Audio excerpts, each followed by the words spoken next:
form the Pan-African Parliament, led by no less a person than the President of the Pan-African Parliament, in the person of His Excellency Chief Fortuna Charumbira. Please,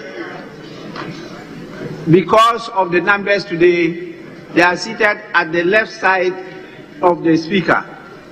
So you have to acknowledge His Excellency Chief Fortuna Charumbira. He is the President of the Pan-African Parliament. You know, it's situated in South Africa. He is accompanied by the clerk to the Parliament in the person of Madame Lindiwe Kumalo. We also have our own former Marshal to this Parliament. We loaned him to the Pan-African Parliament as the Sergeant at Arms for about 18 years now.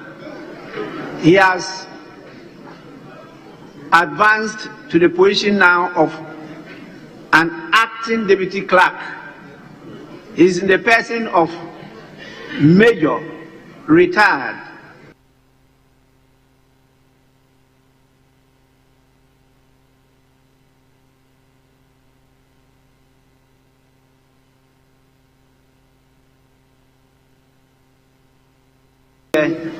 As a marshal, a very well-disciplined military officer. We also have the director of a bureau.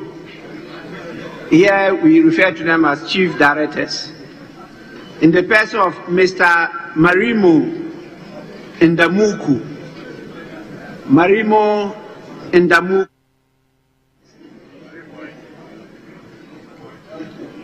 Well, where I'm seated, I can't see him, but I'm sure you will have a better sight of him. And then a policy director in the person of Mr. Murad Bularaf. Murad Bularaf is from Algeria. And then the one in charge of protocol, Miss Rumbiza Chisango.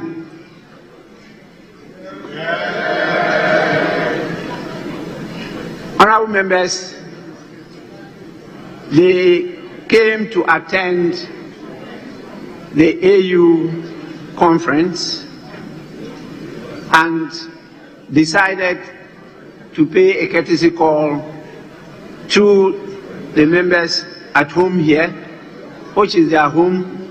And on your behalf, I did welcome them when they paid a courtesy call on me. But they humbly decided to sit in for a few minutes before they could catch their flight back to South Africa. And so once again, you are warmly welcome to the Parliament of Ghana. I know you enjoyed your stay here.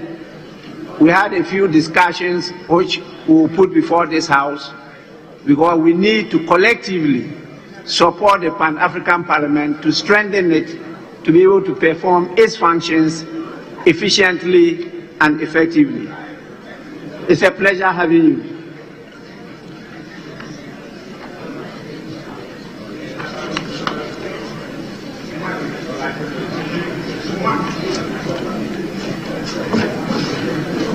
Honorable members, order paper addendum is just a one-pager.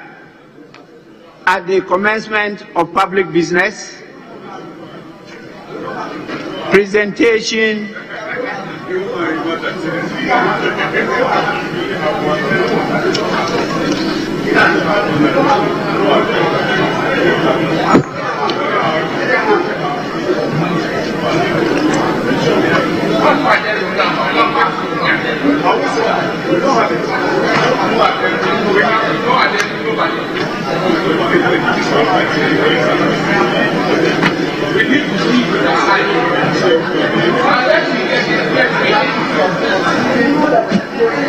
Yes, Majority Chief Whip. Speaker, I can hear the complaints of my colleagues. Table office should do the needful, but before then, shall we revert back to the original order paper? And Speaker, proceed to page 14, and take item 8U. I.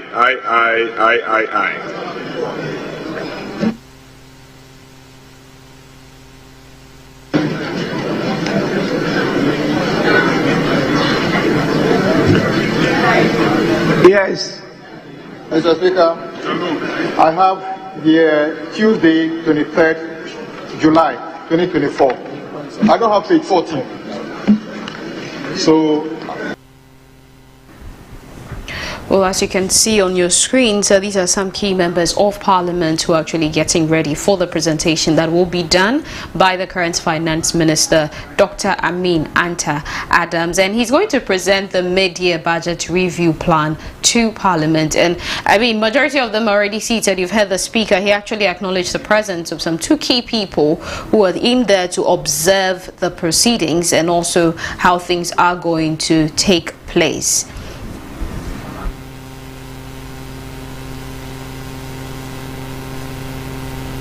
2024 budget's theme, let's take a quick recap on that. The 2024 budget's theme was pursuing growth and development within a stable macroeconomic environment, alias known as the Inkunim of Victory budget. Now, it outlined the government's comprehensive strategy for achieving fiscal consolidation, sustainable economic growth, currency stability, and debt reduction within 3 years. Now, that was something they were key about. The 2024 budget actually prioritized 3 key areas that we're going to look at. The first one was macroeconomic stability. The government aimed to actually establish a solid macroeconomic framework to control inflation and ensure the stability of the Ghana cedi.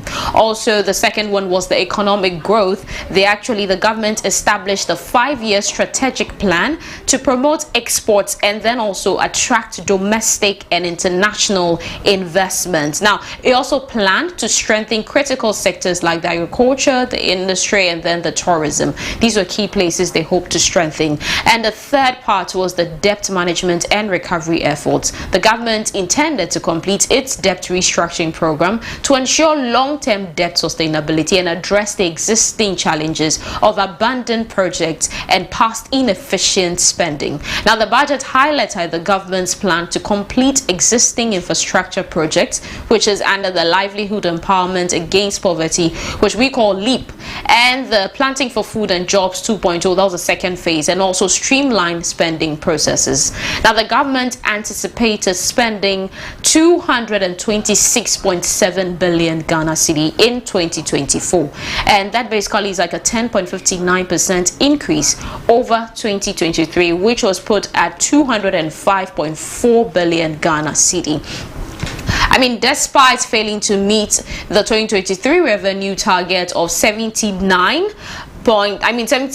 and 91 million due to declining oil revenues, the government expected revenue and grants to increase by 22.5%, reaching 176.4 billion Ghana cedi. Now, to meet its revenue targets, we have to make sure the government planned to increase bear stamp duty, the excise duty rate as well, and also expand taxes that was based on a percentage value. It also intended to make it easier for the informal sector to pay taxes and promote domestic production. That was something that was very key for them. Now, the government expenditure stood at 226.7 billion Ghana cedi, with compensation accounting for the majority of that amount at 63.7 million Ghana cedi. We have interest payments that were coming in second at 55.9 million Ghana cedi, and goods and services receiving the least allocation at 11 million Ghana cedi. Now, the government has allocated 28.7 million to capital expenditures, which it planned to spend on long-term projects or assets. Despite the expected revenue growth, there was an estimated deficit of 50.1 billion Ghana cedi, and this was the balance to meet the 2024 budget obligations. Now, the government has planned to explore domestic and foreign financing sources to close the budget gap. And so this basically is like a highlight of what the budget that the then finance minister Ken Ofori-Atta presented was mainly about, and some of the key allocations that they did here. As you can see, we'll be getting ready shortly to actually have the current finance minister, Dr. Amin Anta Adams, to present the mid-year budget review plan, and we're going to look at some of the key things. You know, this is what you plan to spend in this is what you gave to this sector, this is what you wanted to do. Have you been able to do it? I mean, have you overspent? Looking at the months since this was presented in November till now, I mean, till we're actually currently in July, so from November to July, have you been able to achieve anything? Have you been able to actually make up? There were deficits. Have you been able to make up for some of them? Have you acquired some things? These are some of the key questions. We have people who have expectations. Different minority people have the expectations. Majority also have the expectations. But let's see if the mid-year budget review plan is going to address these expectations. Also, there are various sectors that we're going to be looking at. Education, we're looking at the agriculture, we're looking at taxes. Don't forget, when it comes to tax, different taxes we actually implement. And one of the key things that people, I mean, with the mid-year review plan, one of the things people look at that they're not really bothered about is the fact that, okay, this is just, you know, the budget review plan. You're telling us what you've done. You're not come to tell us that you're actually adding up taxes or you're bringing new taxes to it. Okay, so we're actually moving on to look at a breakdown of the budget. I mean, I've given you guys an overview, but let's look at a breakdown of the 2024 budget target. So for the 2023 macroeconomic performance, now the key thing here is what's giving you what we had in 2023 and then what's the target the government set for 2024, so you know where we're coming from and then where we wanted to go. So from what he's going to present, we're going to know that did we actually get there, or are we on our way there? Are we making headway in that regard? So for the overall real GDP in June, we actually had 1.5%. That was for 2023.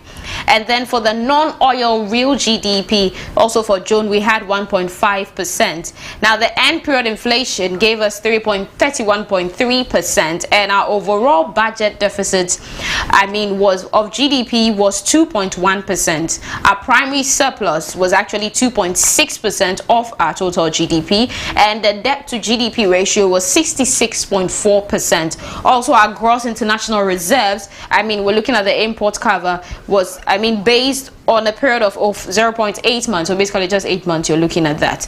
Now, for the target that we set for the 2024 macroeconomic, the overall GDP real growth that the government was hoping to achieve, don't forget 2023 was 1.5%, so we're hoping to actually get to 2.8%. That was for the overall real GDP growth. For the non-oil, we're hoping to move from 1.5% to 2.1%.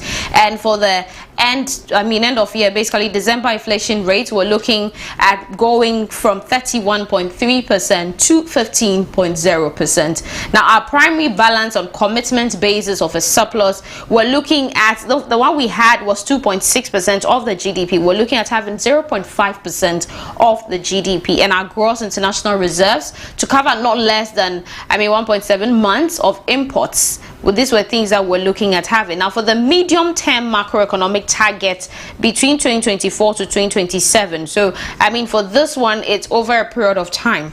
This is what we want to attain for this medium term between 2024 to 2027. That's 3 years. Now, the overall real GDP to grow at an average rate of 2.8%.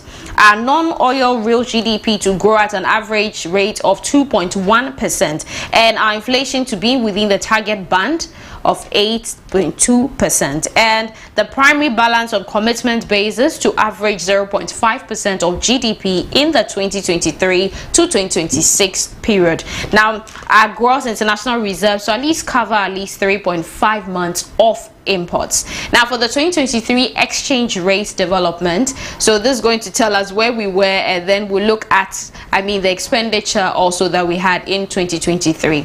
Now, the cedi to dollar depreciation, for September, as of September 2023, was at 22.9%. Now, the cedi to pound depreciation in the same September was 24.1%, and the cedi to euro depreciation was at 22.4%. Now, the current exchange rate development for cedi to dollar depreciation for June was at 22.58%. If you move on to our revenue and expenditure in 2023, you realize that the total revenue and grants was 79.1 billion Ghana cedi. That was 9.3% of our GDP.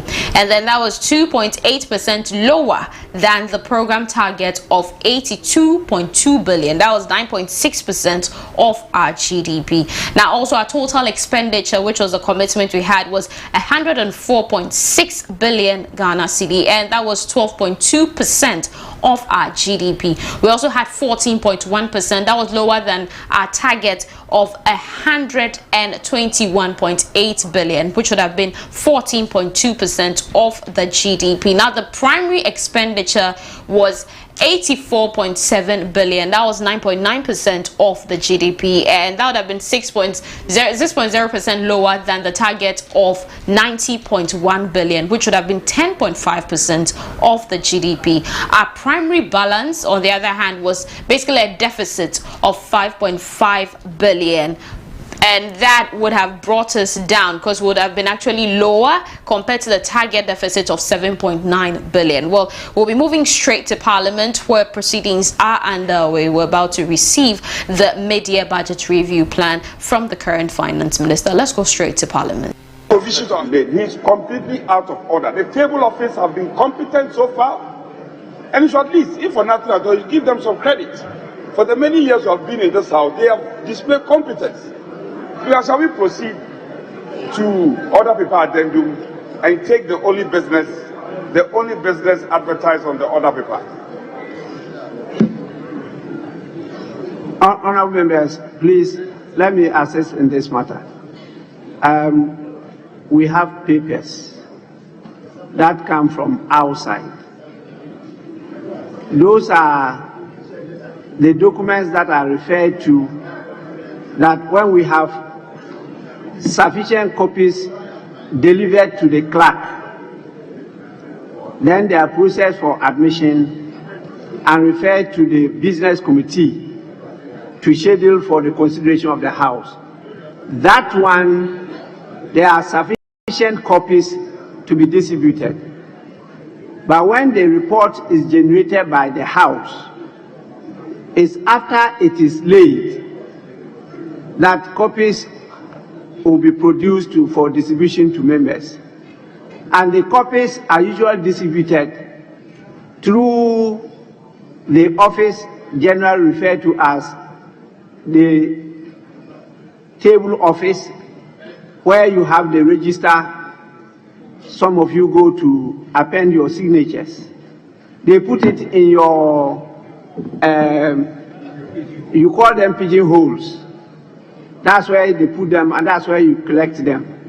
They are usually not distributed on the floor.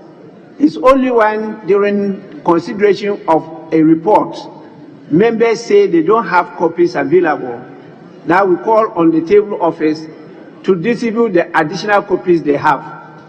If you have to encourage distribution of copies immediately they are laid, that will disrupt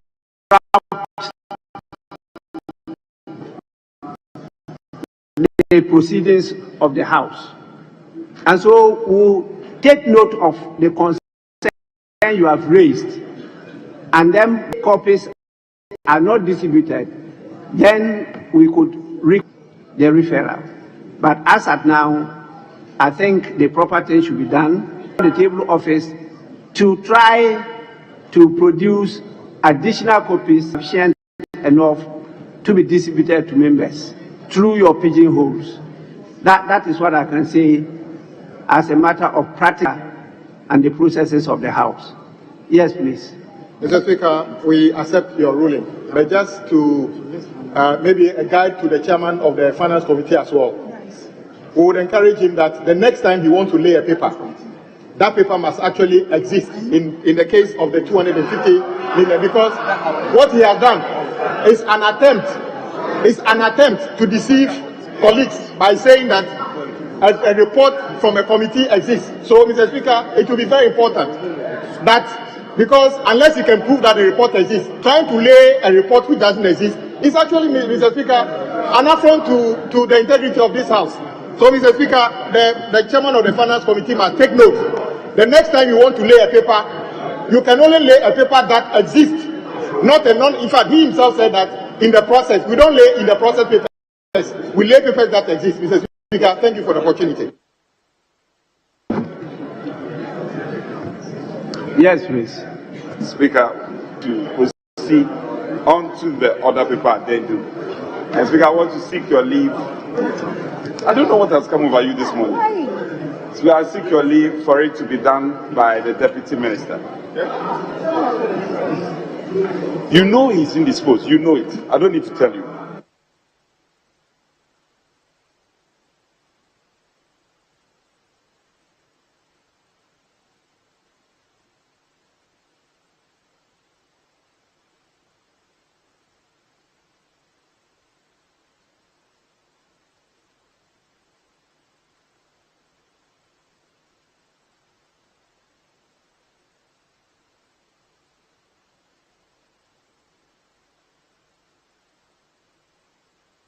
Sorry, my attention was distracted by the clerk.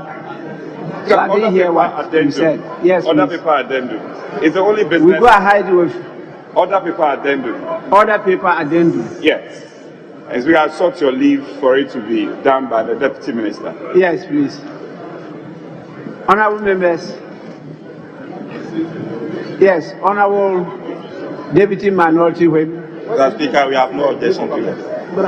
Honorable members, order paper addendum, presentation and first reading of bills, Ghana Shippers Authority Amendment Bill 2024, Minister for Transport. An act to establish the Ghana Shippers Authority to regulate the commercial activities of shippers and shipping service providers in the shipment, storage and delivery of international trade cargo by sea, air and land, and to provide for related matters. Honorable members, the bill is presented to the House accordingly and referred to the Committee on Transport for consideration and report to the House. I want to encourage other members, particularly members of the Committee on Constitutional and Legal Affairs, to assist the Committee on Transport in its deliberations. Honorable members, before I proceed, we have other visitors. You can see the public gallery is full.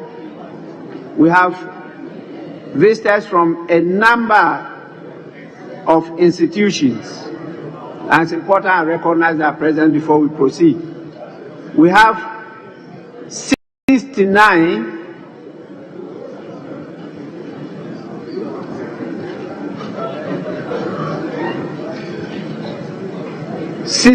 visitors from the Otium Pentecost Child and Youth Development Center. They are led by the director in the person of Collins Joe Annam. The institute is located in the Ekumfi constituency. 69 of them are present, and they are to my right at the public gallery. On your behalf, I want to warmly welcome them to Parliament House and to encourage them to keep on coming. And I hope our team will take them through the rudiments of parliamentary practice. You are welcome. Please resume your seats. We have another group made up of 115 people from the Ajubia United Basic Primary and Junior High. They are led by the head teacher in the person of Mr. Sensu Peter Atta. The school is located in the Manso Adubia constituency. I don't recall the name of a constituency called Manso Adubia. Manso Adubia. That's the name of the constituency.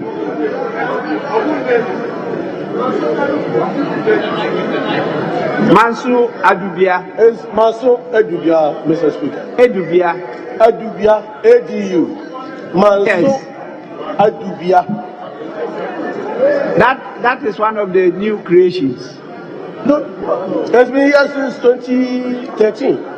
2020. 2013. Created in 2013. 2012. 2012. I'm not sure you are right. Not even 2012.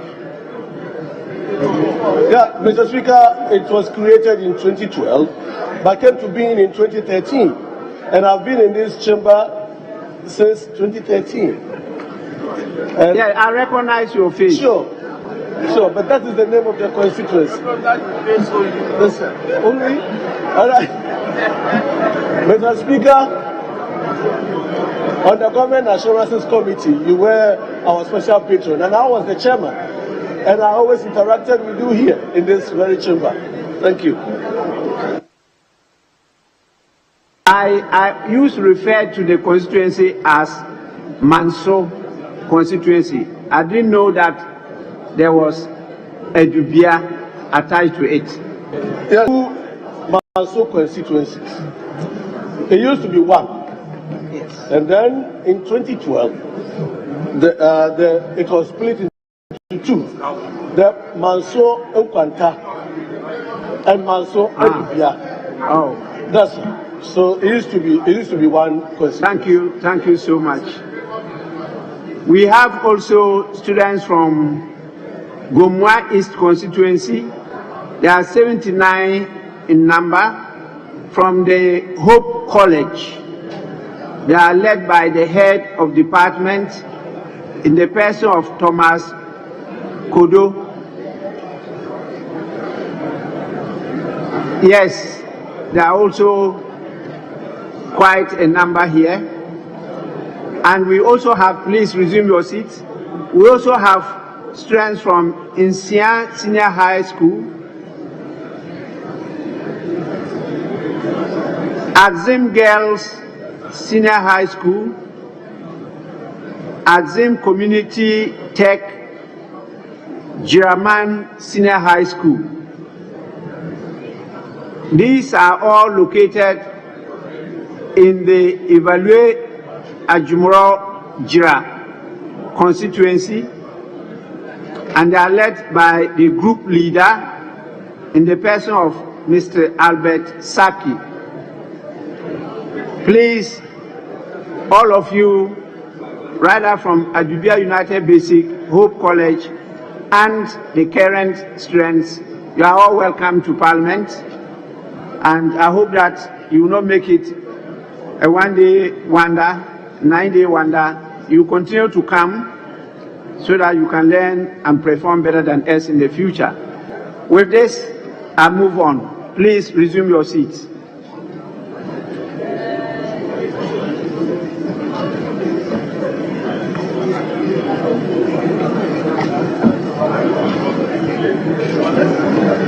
We may now move to the main item.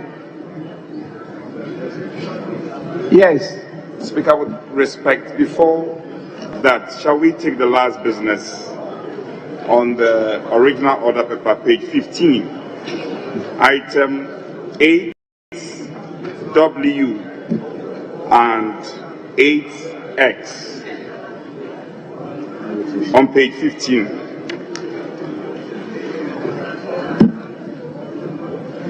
Page 15, item W and X.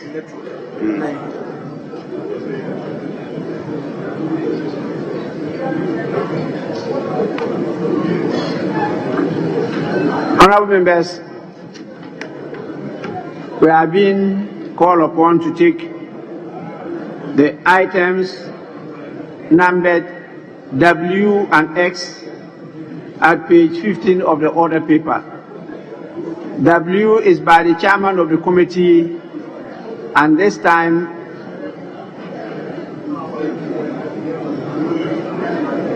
it's a joint committee.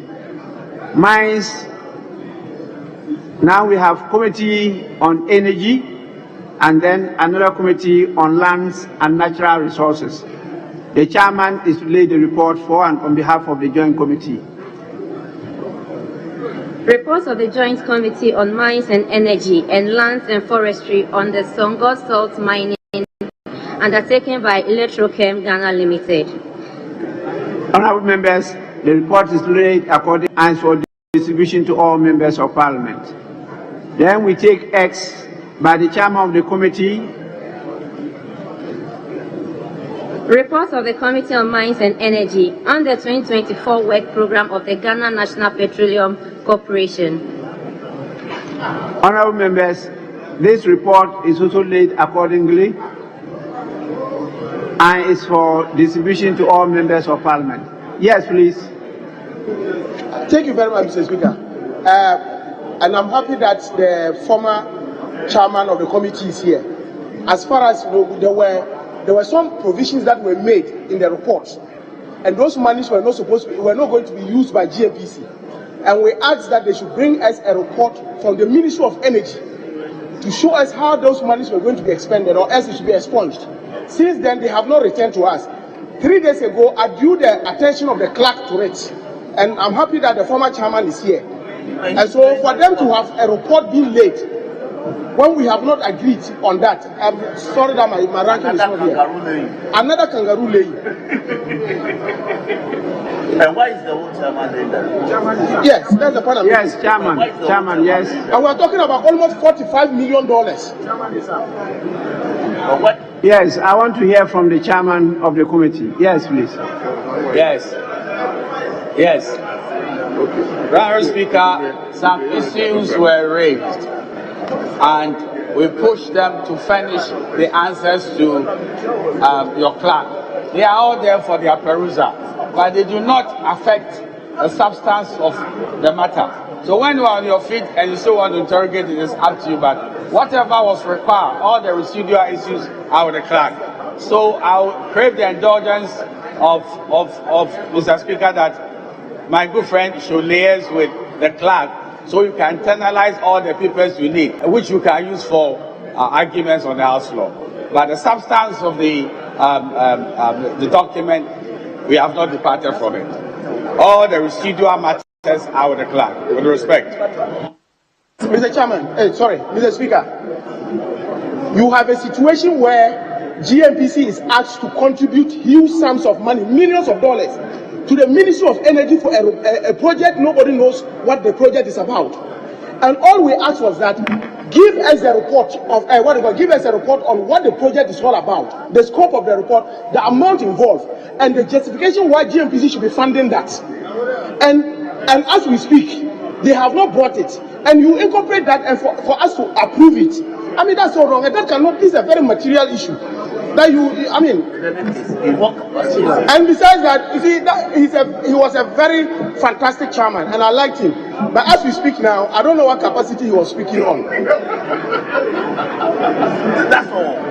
Well, what I heard the chairman to have said is that the documents have been deposited with the clerk to the committee, and therefore you could get copies from the clerk to the committee. That is what the chairman said. Yeah, yes, let me hear. We needed to have that report, and then need to see as to whether we agree that that allocation should be made. We have not met. But we will vote against it. Yes, Deputy Minority Leader. Honourable Speaker, I think the Honourable Member, Honourable Bauer, was right. I was in that meeting, and those requests are made. But I think it's important to know that what we're expecting are very important and must find expressions in this report. And so, yes, if they are important. If members have not seen it and expressed their views on those reports and we lay the report, we will not be doing a good service to this house. So I would strongly suggest that we stand down on this report, we make sure that members have opportunity to see those reports, and then we can really come back and lay the report. Yes, Chairman, what do you say to a request? With the greatest of respect to the former Minister for Energy, the matters they are complaining of are residual matters which are with the clerk. So when you go and internalize what they've left for us to see, that could be part of your submissions on the floor. But it doesn't change substantially the content of the work program. That is what I'm trying to say. Because they raised issues, they wanted to look at some documents. The documents have been furnished. But those matters are not at the core of the work program. So I don't see why it should hijack, what we are doing. When you are on your feet and you've gone to the clerk to see the documents, it can be part of your contribution at the House floor. But it doesn't change substantially the work program. It doesn't change it at all. Ranking member. Mr. Speaker, I am shocked and surprised to see this report. Mr. Speaker, I've quickly glanced through from page 1 to 16, and as far as I'm concerned, I disagree with every single page here in terms of this report. Every single page. Mr. Speaker, we have a lot to do before this report is generated. I am your ranking member.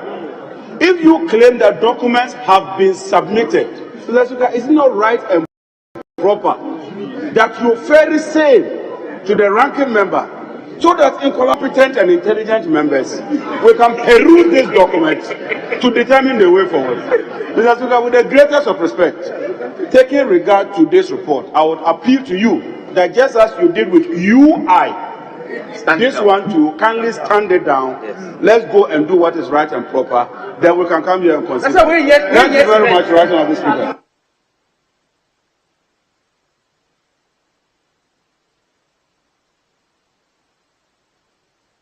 Yes, Honourable Minister, Trade and Industry. Mr. Speaker, thank you very much for the recognition. Mr. Speaker, I just looked at my time. The battery works all right. I checked with the other ones. Mr. Speaker, it's 3 o'clock. Mr. Speaker, we thought that there was a specific item that almost everybody came here, Mr. Speaker, for. And that is for the presentation of the mid-year review.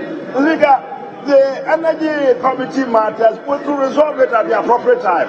All the matters, Mr. Speaker, that you find here, we can resolve at the appropriate time. Mr. Speaker, for Christ's sake, our colleagues will allow the minister to present the report, what is the name? The mid-year review budget. Let's get that out of the way. It's 3 o'clock, Mr. Speaker. Honourable member, I think you should be talking to your leadership. Give me 1 second. Because they are guiding the speaker as to which item to call first. I understand that, Mr. Speaker. Yes, so that is what I'm doing. In view of what is happening, please, honourable members, who defer the laying, not stand down, who defer the laying of that item. And this is in reference to item X, 8X, at page 15 of the order paper. Then we can now proceed to the major of the day. I agree with the Honourable Minister for Trade and Industry. We spent a lot of time. Can we now do the main item? Please. Is that agreeable? It is so, Speaker. Yes.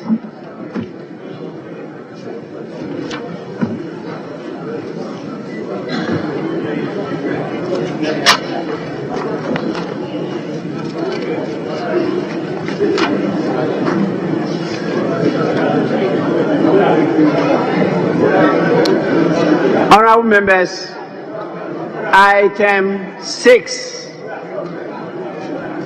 is at page 2 of the original order paper.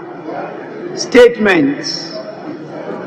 Mid-year review of the budget statement and economic policy of the government of Ghana for the 2024 financial year, Minister for Finance.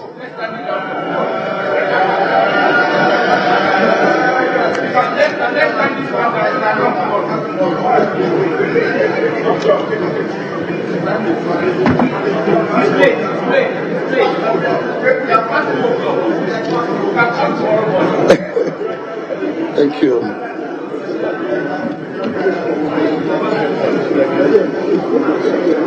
The Right Honourable Speaker, Honourable Members of Parliament, on the authority of His Excellency President Nana Addo Akufo-Addo, I present to you the mid-year fiscal policy review of the budget statement and economic policy of the Government of Ghana for the 2024 financial year. The mid-year fiscal policy review presentation is in fulfillment of Section 28 of the Public Financial Management Act 2016 Act 921. Mr. Speaker, this statement is an abridged version of the mid-year fiscal policy review of the budget statement and economic policy for the 2024 financial year. I respectfully request that the entire mid-year fiscal policy be captured in the Hansa. Mr. Speaker, I want to begin this mid-year policy review by expressing my gratitude to His Excellency, the President and Commander-in-Chief of the Ghana Armed Forces, Nana Addo Akufo-Addo, for appointing me to serve as the Finance Minister, especially at this critical time in our nation's history. It is such an honor and privilege to serve in this capacity, and I'm grateful for the opportunity. As the Member of Parliament for Karaga and one of your own, I wish to also express my profound appreciation to you, Right Honourable Speaker and Honourable Members, for the immense support I have received since I assumed office as Minister for Finance. I will continue to rely on the full cooperation of the House as we work together to serve our country. Growing up as a young boy in Ababu, Tamale, it never crossed my mind that I will one day stand before you to address this august House. The young people out there should therefore know that, especially those sitting in the public gallery, that it is possible with hard work. It is possible with hard work, dedication, and by the grace of God, all of you have limitless opportunities to serve our country. Mr. Speaker, the last 2 years have been extremely challenging globally, and Ghana has not been an exception. The difficult economic environment has truly affected businesses and families, particularly the vulnerable in our society. These challenges have severely affected households, increased cost of living, and limited the creation of job opportunities. Our young people continue to seek employment opportunities beyond what the state can provide. Mr. Speaker, it has indeed been a difficult time, and I deeply empathize with our fellow Ghanaians.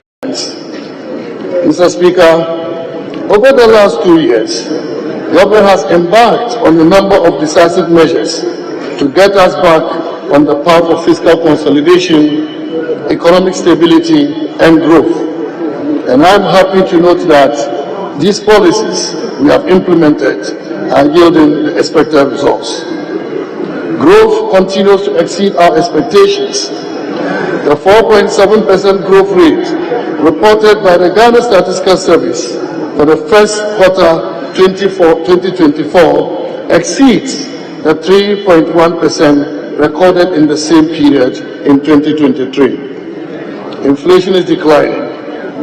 End June inflation rate of 22.8%, a reduction of 31 percentage points from the December 2022, which confirms the target of 15% by end 2024 is possible.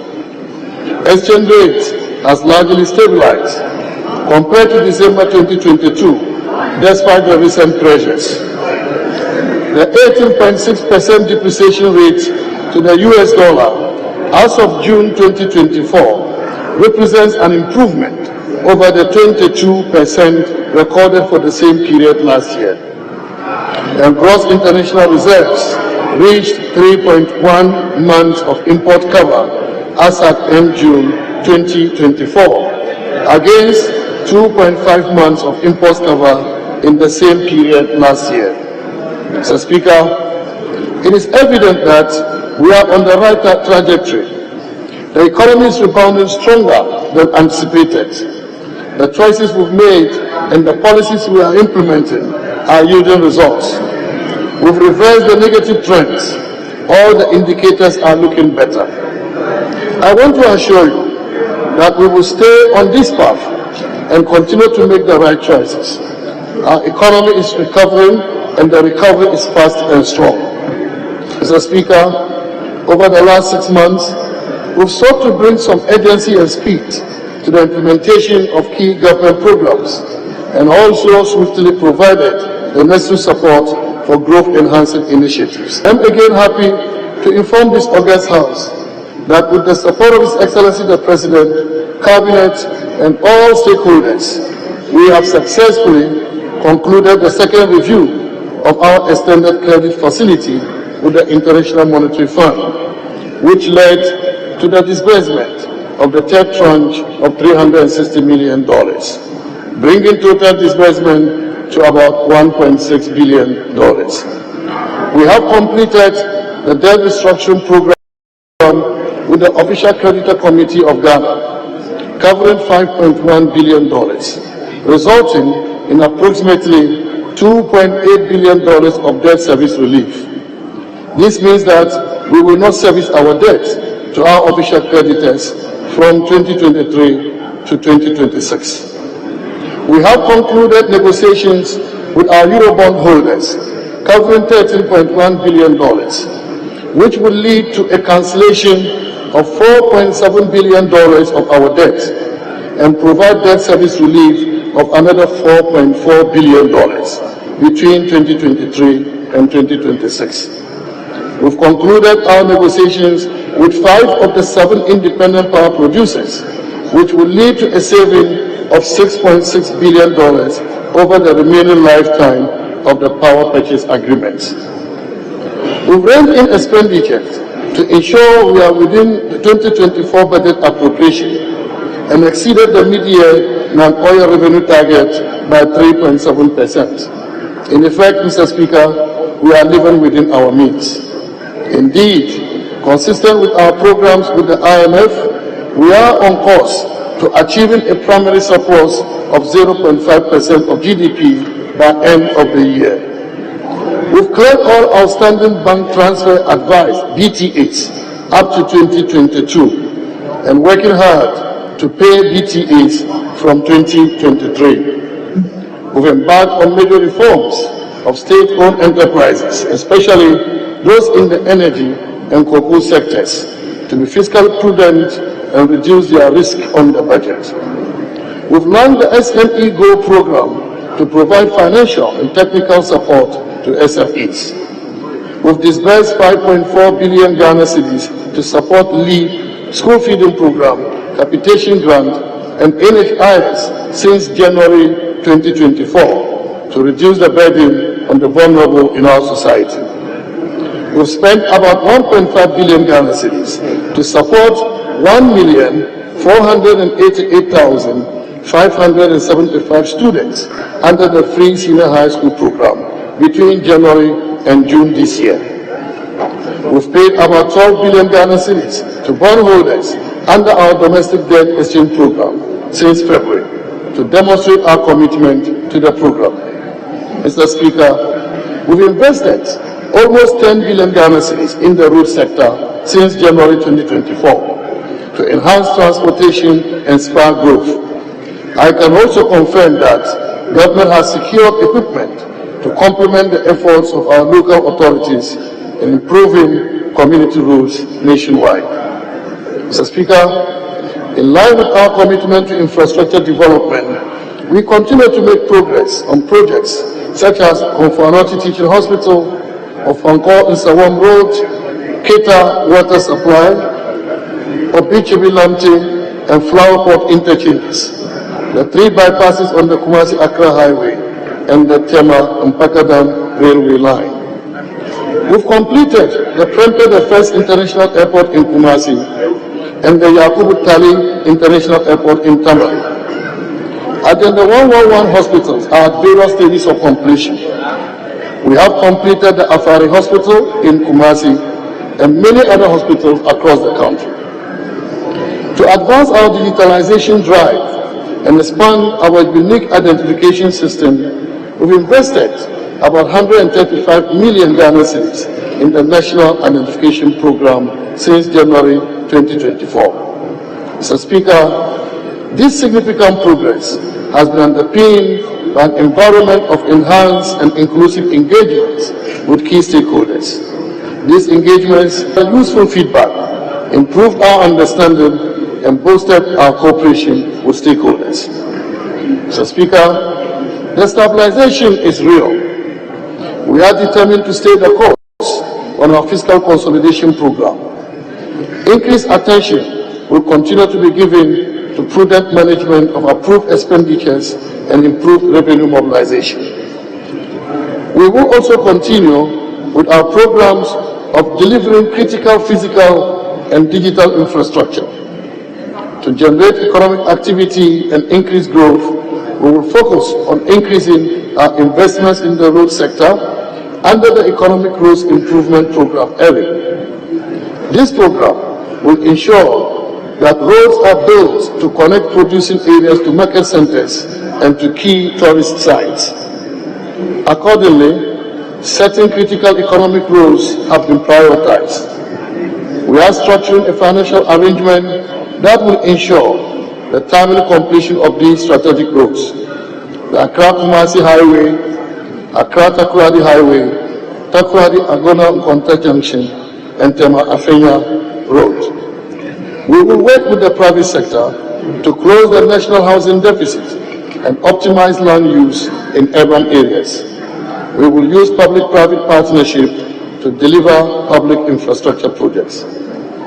Mr. Speaker, Cabinet has also granted approval for the disbursement of an additional 1.5 billion Ghana cedis to provide relief and bailout for those whose funds have been locked up in the fund management companies. The establishment of a framework for the reintroduction of road and bridge tolls in 2025. The operationalization of the integrated property tax system and the review of stability rules to include a debt rule to support debt sustainability, as well as the establishment of independent fiscal council. Mr. Speaker, our outlook for the rest of the year also takes cognizance of key risks. The IMF this month has already noted that the global economy is in a sticky spot. Upside risk to inflation and their impact on interest rates remain. These coexist in an environment of escalating trade tensions and increased policy uncertainty. On the domestic front, we recognize the need to meet large debt service payments relating to our just-ended debt operations. We will continue to review the performance of key SOEs and engage stakeholders to decisively mitigate their risk. Despite these significant risks, this mid-year fiscal policy review reassesses government's commitment to pursue growth in the context of fiscal consolidation and debt sustainability. Mr. Speaker, the developments in key operations for the economy, as at mid-year, have prompted shifts in some of the assumptions that underpin the 2024 budget, presented in November 2023. There have been changes in amortization, interest costs due to the external debt operations, and disbursement forecasts for externally funded projects. In this regard, we will remain within the appropriation for 2024. Accordingly, Mr. Speaker, we are not seeking supplementary funds in this mid-year review. We are determined to be more efficient, strategic, and intentional to enrich and entrench fiscal consolidation and strongly promote growth. Mr. Speaker, in today's presentation of the mid-year policy review of government, I'll provide updates on the following key areas: an update on the macro and fiscal performance for the year 2023, a review of the implementation of the 2024 budget for the first half of the year, the current economic developments and outlook, progress made on the implementation of key government policies, particularly of the IMF-supported PCP, the status of Ghana's debt restructuring program, efforts at pursuing growth and development within a stable macroeconomic environment, and the status of implementation of government programs, among others. Mr. Speaker, global growth projections indicate a moderation from 3.5% in 2022 to 3.3% in 2023. This trend is expected to vary slightly into 2024, with a growth of 3.2% and 3.3% in 2025, according to the July 2024 update of the World Economic Outlook. The forecast for Sub-Saharan Africa point to an uptick from 3.4% in 2023 to 3.7% and 4.1% in 2024 and 2025 respectively. This growth trajectory is supported by the reversal of earlier anticipated weather-related shocks and ongoing improvements in supply conditions. Mr. Speaker, global headline inflation is expected to decline from 6.7% in 2023 to 5.9% in 2024, and further to 4.4% in 2025. This is according to the World Economic Outlook update for July 2024. In the Sub-Saharan Africa region, headline inflation is projected to decrease to 6% in 2024 from 10% in 2020.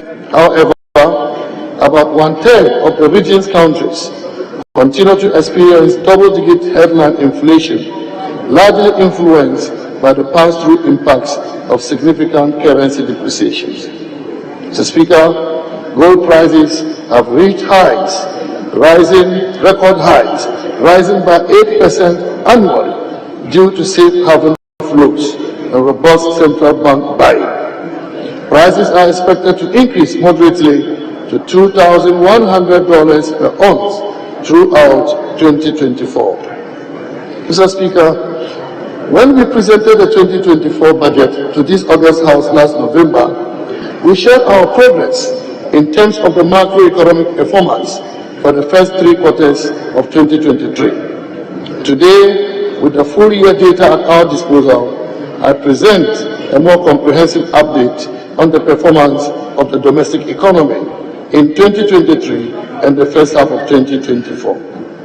Mr. Speaker, the year 2023 was characterized by improved macroeconomic stability, resilience, and gradual recovery. Despite the persistent global headwinds stemming from the aftermath of the COVID-19 pandemic and the Russia-Ukraine conflict, we observed some encouraging developments.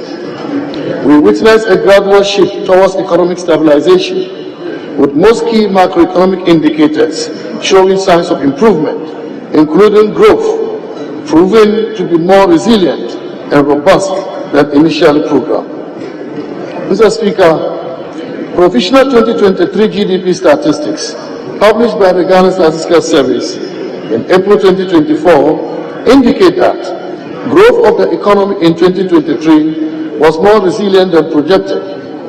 The economy expanded by 2.9% against a target of 1.5%, whilst non-oil GDP grew by 3.3%. In the first quarter of 2024, growth was 4.7%, the highest growth recorded since the second quarter of 2022. This growth largely reflected an expansion in the industry sector, which recorded a growth of 6.8%. Mr. Speaker, headline inflation decelerated significantly to 23.2% as at end December 2023, representing 31.4 percentage points reduction from the peak of 54.6% recorded in December 2022. In June 2024, headline inflation declined to 22.8%. The decline in price pressures was broadly driven by tight monetary policy stance, ongoing fiscal consolidation of government, and low volatility of transport fares due to stable crude oil prices. Mr. Speaker, in 2023, interest rates broadly showed downward trends at the shorter end of the yield curve, whilst rates at the longer-dated segment of the market remained stable. The 91-day and 182-day Treasury bill rates decreased to 29.4% and 31.7% in December 2023, and further down to 24.9%, 4.6% in June 2024, coming down from 35.5% and 36.2% recorded in December 2022. Mr. Speaker, the banking sector rebounded in 2023 with an improved balance sheet performance in December 2023 on the back of increased liquidity flows from deposits and shareholders' funds. Total assets increased by 29.7% to 274.9 billion Ghana cedis as at end December 2023. Total investment also increased by 47.5% to 100.2 billion Ghana cedis, driven by the bank's reallocated portfolios towards short-term investment in response to the increase in short-term money market rates. Mr. Speaker, developments in Ghana's external sector in 2023 was marked by a general reduction in external payments, resulting in a current account surplus and reduced capital and financial account outflow. Consequently, the overall balance of payment recorded a surplus of $461.6 million. The current account improved to a surplus of $1.41 billion, driven by a strong growth in remittances as the reforms in the fintech ecosystem started to yield positive results. Mr. Speaker, for the first half of 2024, the trade balance recorded a provisional surplus of $1.81 billion, higher than the outturn of $1.6 billion recorded in the corresponding period of 2023.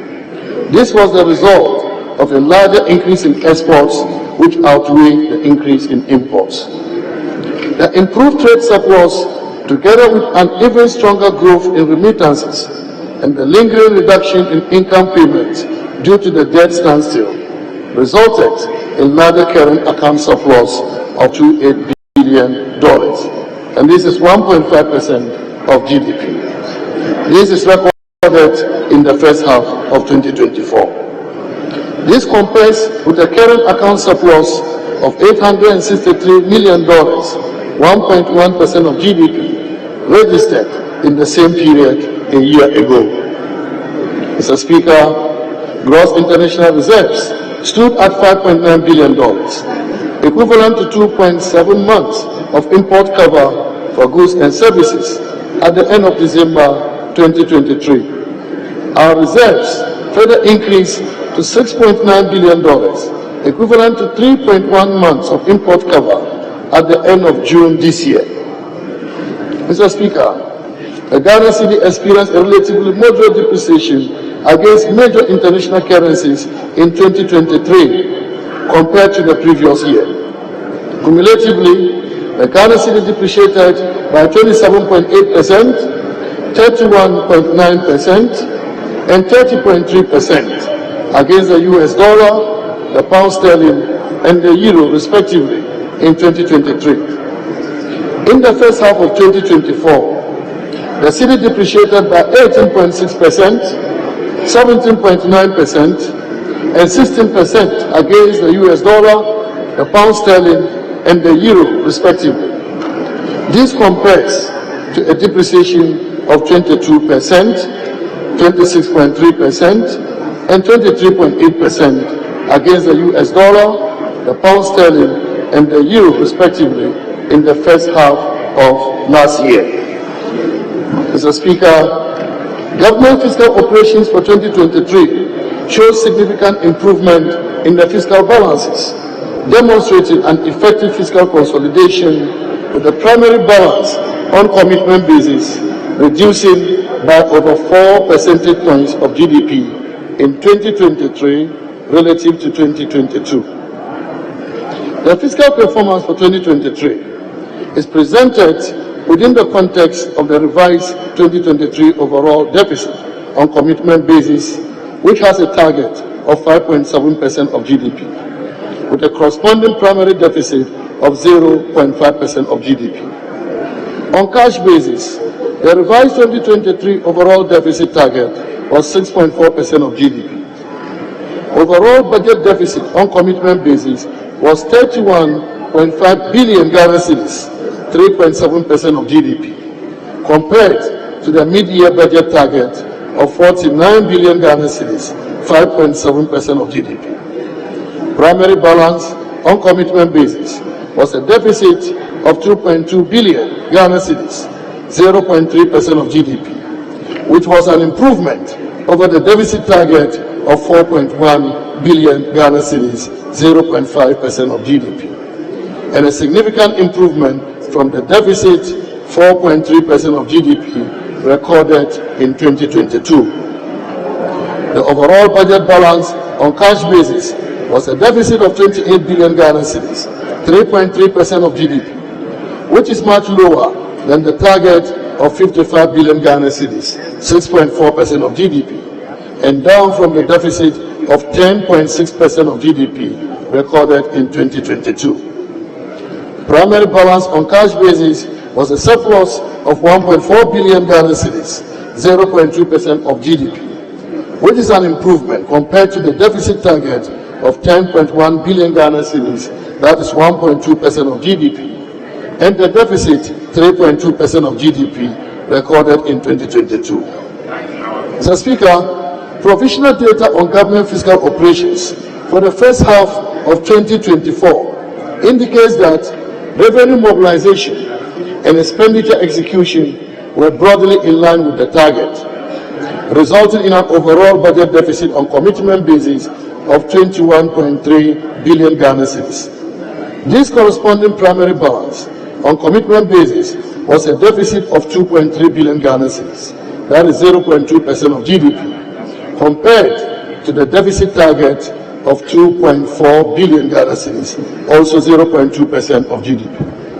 Mr. Speaker, the overall cash budget deficit was 36.1 billion Ghana cedis, 3.4% of GDP, compared with the deficit target of 35.2 billion Ghana cedis, 3.3% of GDP. The corresponding primary balance on cash basis was a deficit of 17.1 billion Ghana cedis, 1.6% of GDP, compared with the period target of 8.8 billion Ghana cedis, 0.8% of GDP. Mr. Speaker, total revenue and grants for the first half of 2024 amounted to 74.7 billion Ghana cedis, 1.9% below the target of 76.1 billion Ghana cedis. Despite the shortfalls, the outturn shows a nominal year-on-year growth of 24.6% and constitutes 42.3% of the budget's total revenue for the year. The revenue performance was mainly driven by the strong performance in non-oil tax revenue and non-oil non-tax revenue, which partly offset the shortfalls in oil receipts for the period. Mr. Speaker, total expenditures commitment amounted to 95 billion Ghana cedis, below the budget target of 104.8 billion Ghana cedis. Mr. Speaker, as at end December 2023, the provisional central government and guaranteed debt in nominal terms was 608.4 billion Ghana cedis. This was made up of 351.1 billion Ghana cedis and 257.2 billion Ghana cedis for external and domestic debt, respectively. Mr. Speaker, the provisional total central government debt as at end June 2024 stood at 742 billion Ghana cedis, equivalent to 70.6% of GDP. This indicates an increase of 22% due to the effect of the cedi depreciation and disbursements from creditors. The stock consists of external debt of 452 billion Ghana cedis and domestic debt of 290 billion Ghana cedis, representing 60.9% and 39.1% of the total debt stock, respectively. As a percentage of GDP, external and domestic debt represented 43% and 27.6%, respectively. Mr. Speaker, Ghana's medium-term macroeconomic and financial outlook and prospects remain positive and favorable despite the challenging global environment.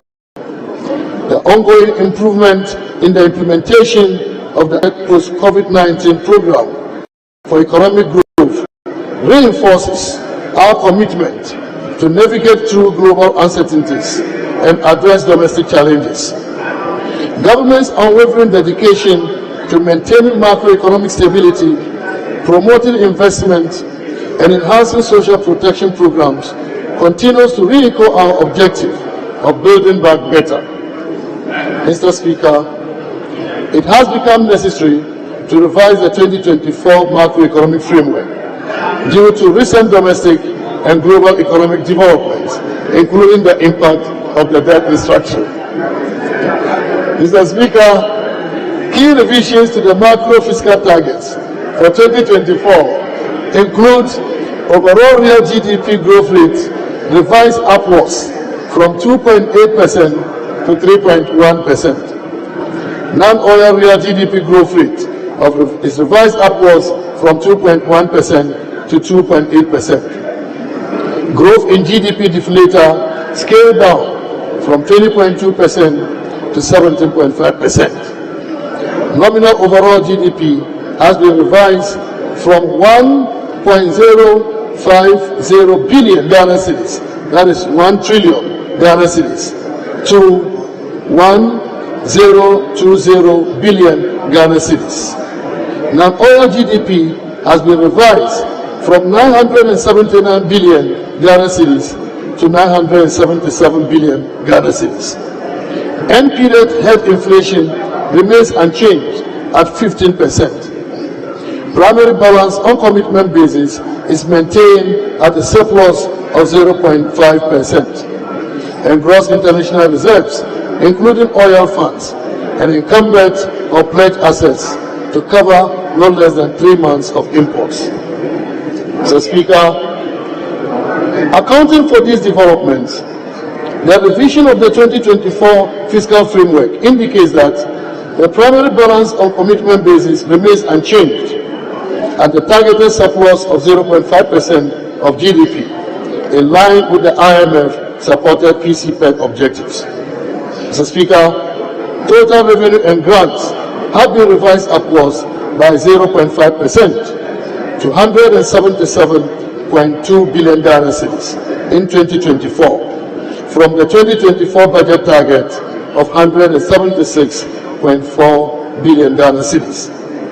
This largely reflects increase in which has been increased from 14.8 billion Ghana cedis to 15.6 billion Ghana cedis to reflect dividends from interest accrued in the ESLA accounts.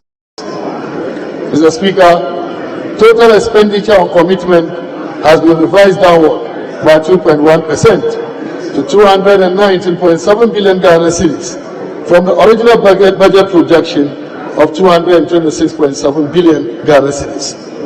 This revision is largely on the back of interest payments, which has been revised downwards by 7.9 billion Ghana cedis to reflect the impact of the external debt restructuring on external interest payments. Mr. Speaker, the overall balance on commitment basis has been revised from a deficit of 50.3 billion Ghana cedis to a deficit of 42.5 billion Ghana cedis. The primary balance on commitment basis is therefore maintained at surplus of 0.5% of GDP. Mr. Speaker, the cash deficit of 54.1 billion Ghana cedis is expected to be financed from foreign and domestic sources. The net foreign financing will amount to 15.2 billion Ghana cedis, representing 28% of the total financing for 2024. Foreign financing will include disbursements from the second and third tranche of the IMF program and World Bank Development Policy Operation Funding. Mr. Speaker, the domestic financing will amount to 38.9 billion Ghana cedis, representing 71.9% of the total financing for 2024. This is expected to be sourced from the issuances of debt at the short end of the domestic market and inflows from Ghana Petroleum Funds. Mr. Speaker, the 2024 medium-term debt strategy will continue to build on the strategy implemented in the first half of the year. The strategy will focus on an appropriate financing mix aimed at supporting fiscal consolidation without compromising macroeconomic stability and debt sustainability. Mr. Speaker, I am pleased to report that government has made substantial progress since the completion of the domestic debt exchange program in September 2023. We've successfully honored 2 coupon payments, with the second payment of about 5.9 billion Ghana cedis in February 2024. Furthermore, we are on track to make the third coupon payment of 6.1 billion Ghana cedis in August 2024. The timely payments of these coupons will undoubtedly improve investor confidence in the domestic market and bolster the overall economy. After an 8-month period of negotiations, Mr. Speaker, government and the Official Creditor Committee for Ghana reached an agreement in principle on the 12th January 2024, outlining the broad parameters for the restructuring of official bilateral debts. Subsequently, on the 11th June 2024, government and the OCC reached an agreement on an MOU covering the restructuring of $1 billion of the official bilateral debt. Mr. Speaker, as I indicated earlier, I am pleased to report that this agreement resulted in debt service relief amounting to $2.8 billion over the course of the IMF program 2023 to 2026, which will provide critical liquidity support to the economy. Mr. Speaker, the MOU will serve as the guiding document for amending individual country claims against Ghana. The next critical step is a direct engagement with the bilateral creditors to implement the mutually agreed restructuring terms. Mr. Speaker, government is committed to securing debt treatment from all other external creditors, consistent with the comparability of treatment principle enshrined in the G20 Common Framework. We are pleased to announce that on the 24th June 2024, government reached an agreement in principle with the Eurobond holders to restructure approximately $13.1 billion of outstanding Eurobonds. Additionally, it reduces the nominal value of the outstanding Eurobonds by $4.7 billion and provides debt service relief of about $4.4 billion during the program period. Mr. Speaker, the debt restructuring will result in reducing the present value of our public debt to 55% by 2028, as embedded in the IMF-supported program. Mr. Speaker, the government of Ghana remains committed to engaging in good faith negotiations with other commercial external creditors, comprising primarily private banks and suppliers or contractors that have provided commercial loan facilities. Our objective is to finalize restructuring agreements with these creditors that upholds the principle of comparability of treatment and addresses Ghana's requirement for debt relief, ensuring a comprehensive and sustainable approach to our external debt obligations. The debt restructuring has been a crucial pillar of Ghana's economic recovery from the 2022 crisis.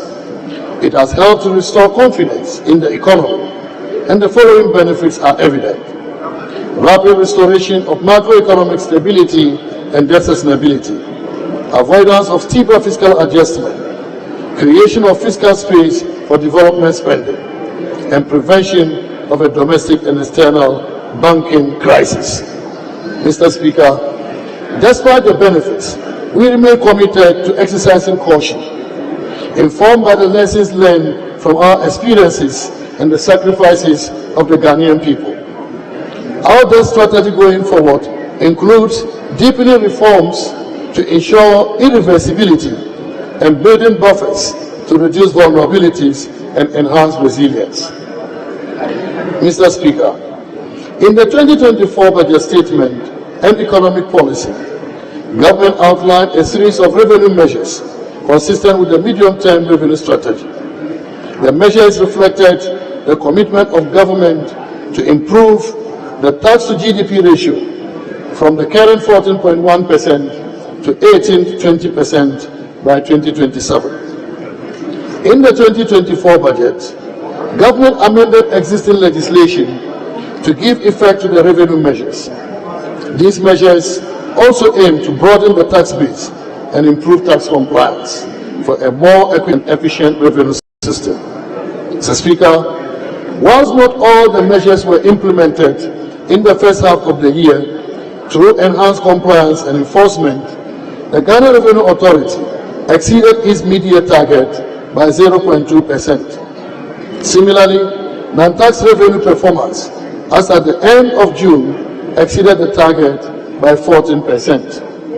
Mr. Speaker, in line with its commitment to ensuring full disclosure of retained internal generated funds by public institutions, government has deployed the Ghana.gov platform to over 1,500 public institutions and also rolled out the Ghana Integrated Financial Management Information System, GIFMIX, to 287 IGF-reliant public institutions.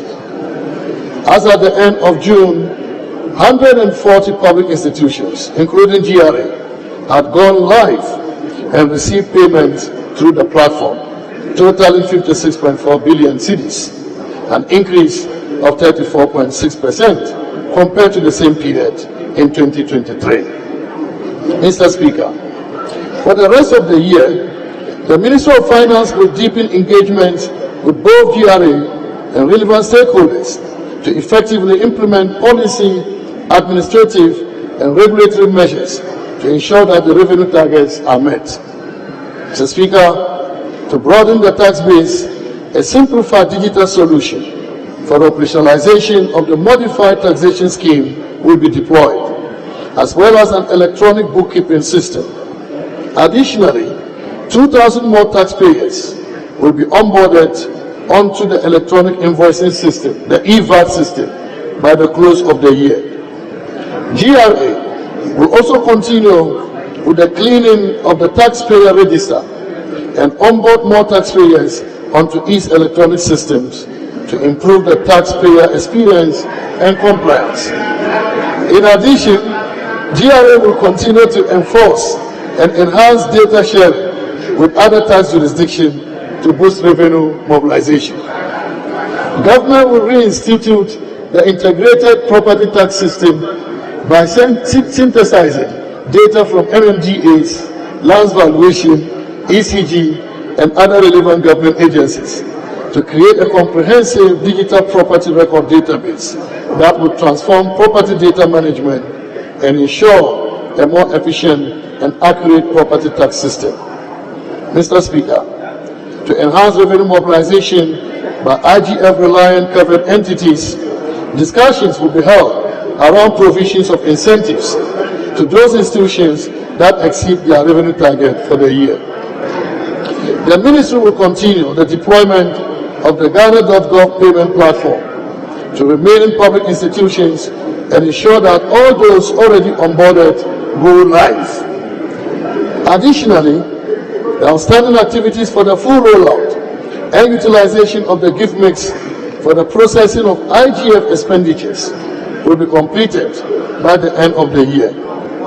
Mr. Speaker, government will also develop a framework for the reintroduction of road and bridge tolls to facilitate the processes for the implementation of a modernized and efficient road and bridge tolling system commencing in 2025.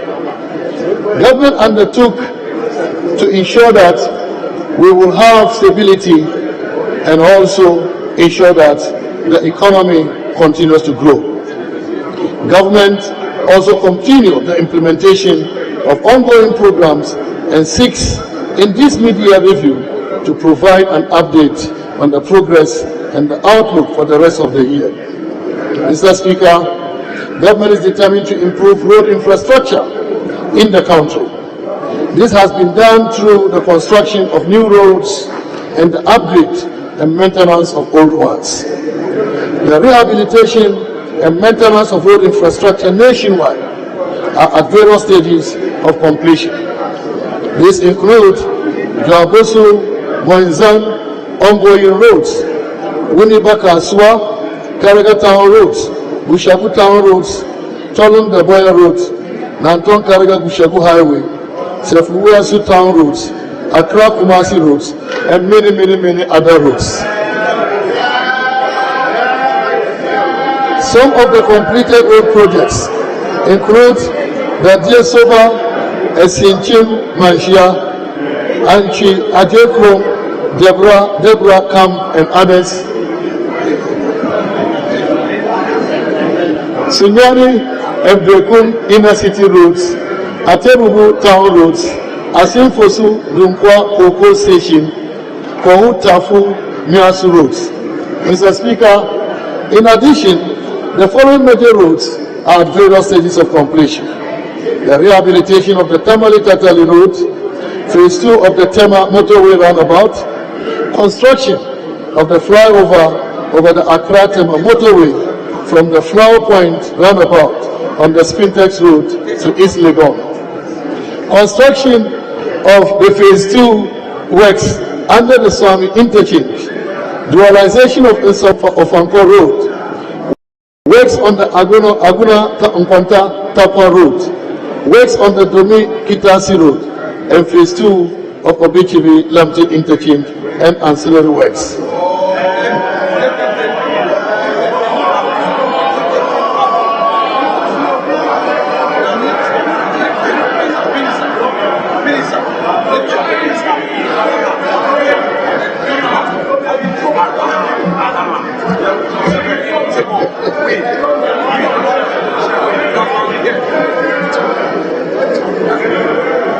Mr. Speaker, our commitment to building an efficient railway network is not just about transportation. It is about fostering economic growth, creating jobs, and enhancing connectivity throughout our nation.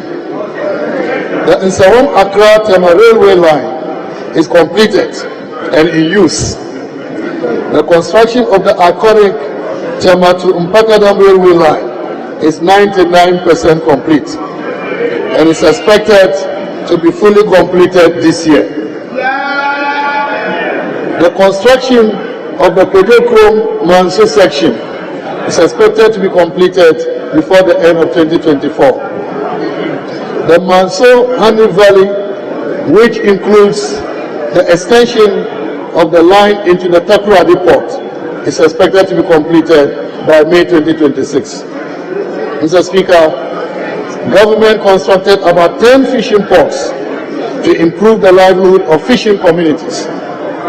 The Jamestown Fishing Port, which is the last project, is expected to be completed and commissioned by the end of 2024. Mr. Speaker, construction of an oil and gas services terminal at the Takoradi port is 77% complete. In addition, Construction of phase 1 of the Bonkara Integrated Logistics Terminal is about 70% complete. Mr. Speaker, government, in collaboration with its social partners, has developed a draft labour bill 2024 to strengthen labour administration and regulation of the world of work. Key reforms proposed include strengthening labour migration governance, improving employment coordination, extension of maternity leave, and introduction of paternity leave, among others. The labour law is expected to be promulgated before the end of this year.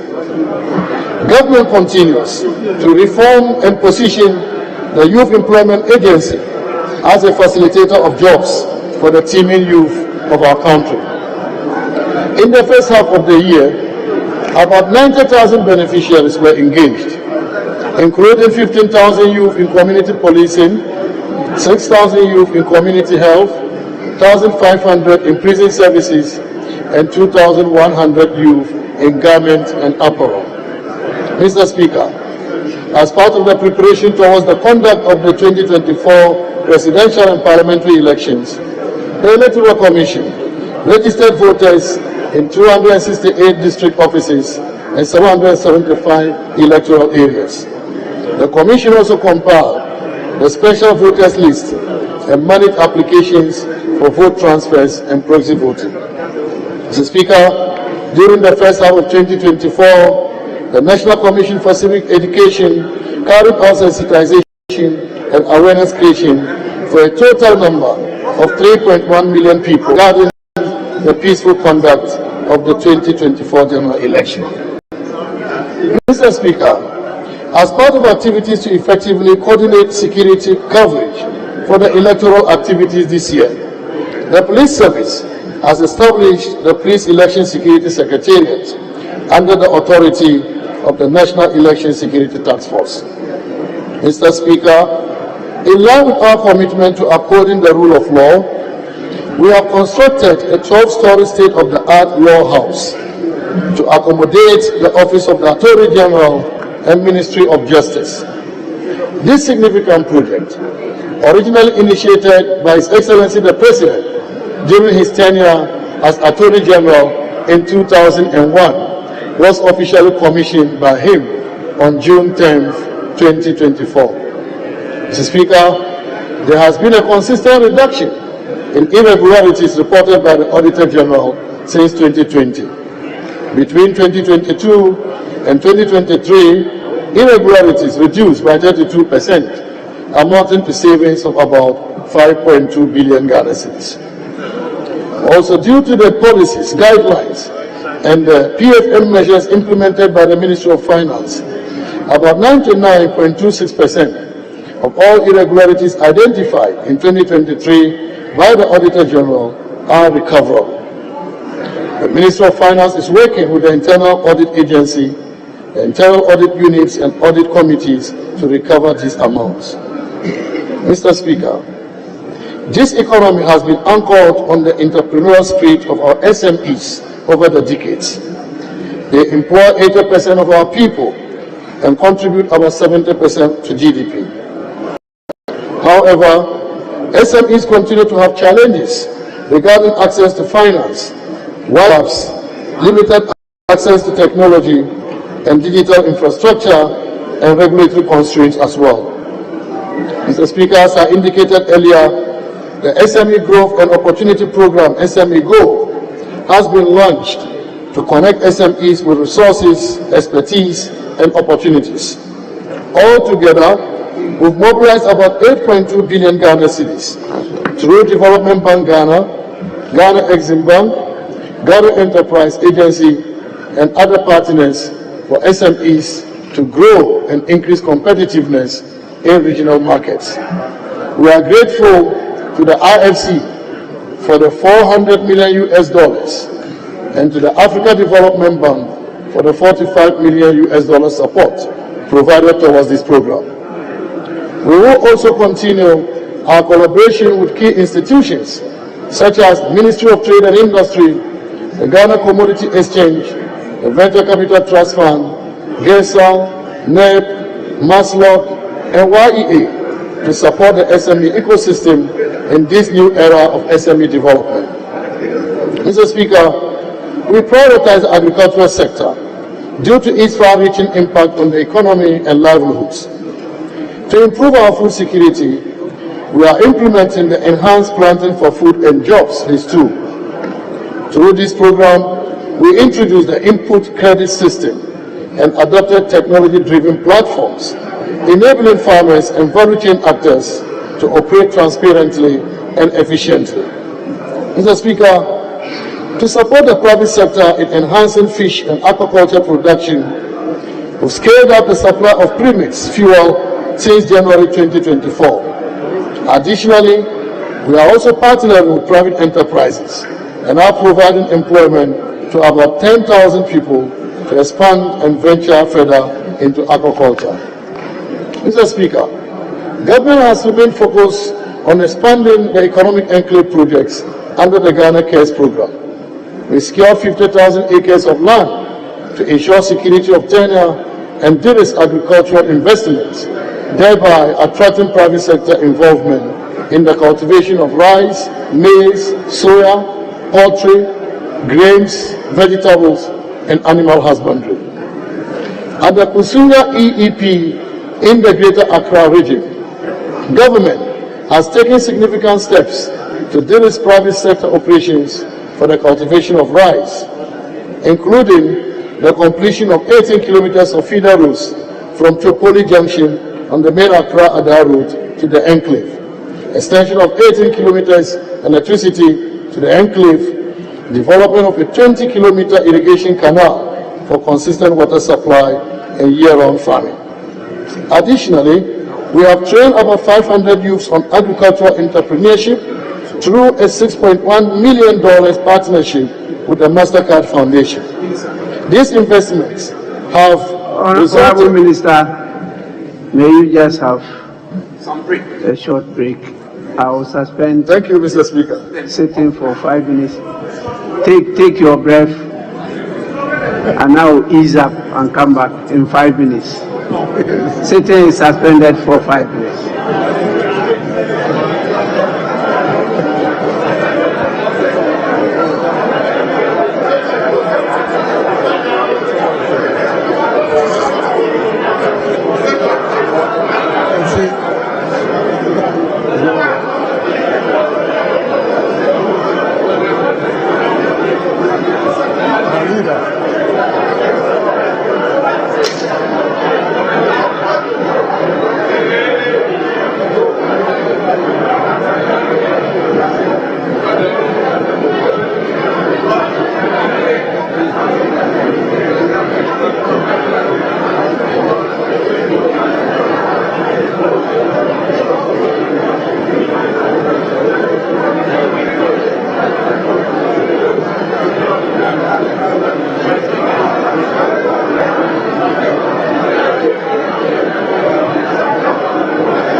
Well, that was the current finance minister as he was presenting the mid-year budget review plan to Parliament. And it's been over an hour. He's actually been going on, and actually the speaker just asked that they take a break for 5 minutes. But let's look at some of the key things that he's mentioned during this past time that he's actually been taking them through some of the reviews. There's some key things there that we would actually like to look at. I mean, very key figures that he's put out there. So for him, he actually made mention of the fact that growth continues to exceed the expectations, and there's actually the 4.7% growth rate that was reported by the Ghana Statistical Service for the first quarter of 2024, which has exceeded the 3.1% that was recorded in the same period last year in 2023. He also made mention of the fact that inflation is declining, and I mean end of June inflation rate of 22.8%. There's been a reduction of 31 percentage points from the December 2022, which confirms the target of 15% by the end of 2024 is definitely possible for the government. He also made mention of the fact that, I mean, the exchange rate has largely stabilized, and compared to December 2022, despite the recent pressures that we've seen the cedi actually experiencing, he says the 18.6% depreciation rate to the US dollar as of June 2024 represents an improvement over the 22.0% that was recorded for the same period last year. And also he talked about the gross international reserves that have reached 3.1 months of import covers as out of end of June 2024 against the 2.5 months of import covers in the same period that was recorded last year. Now, he actually went on a lot of things. He also made mention of some key things. We'll definitely be bringing you all these things, but you're watching ABC News, so definitely do stay with us. He also made mention of the fact that over the last 6 months, they've sought to bring some urgency and speed to the implementation of key government programs and also swiftly provide the necessary support for the growth enhancing initiatives. Now,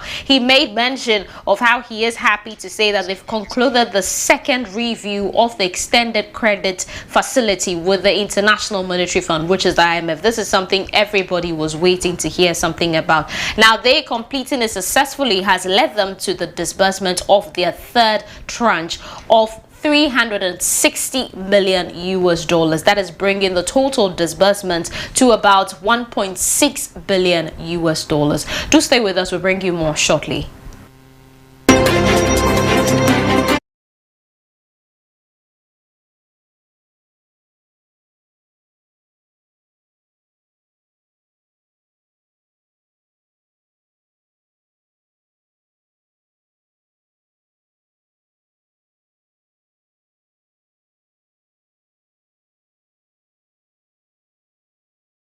Best Inventor Ghana Season 3 is here. ScanBrain Limited, organizers of the Best Inventor Ghana, has opened registration for the third season of this innovative show. Who can enter? Manufacturers of innovative solutions for daily use. Winner goes home with 5,000 Ghana cedis. First runner-up with 3,000 Ghana cedis. And second runner-up with 2,000 Ghana cedis. The show will be broadcast on ABC News Ghana Television. Best Inventor Ghana Season 3 begins on the 21st of September 2024 at the Assembly Hall of the St. John's Grammar School. Registration is open to everyone. Call us now on 054-955-4148 to register.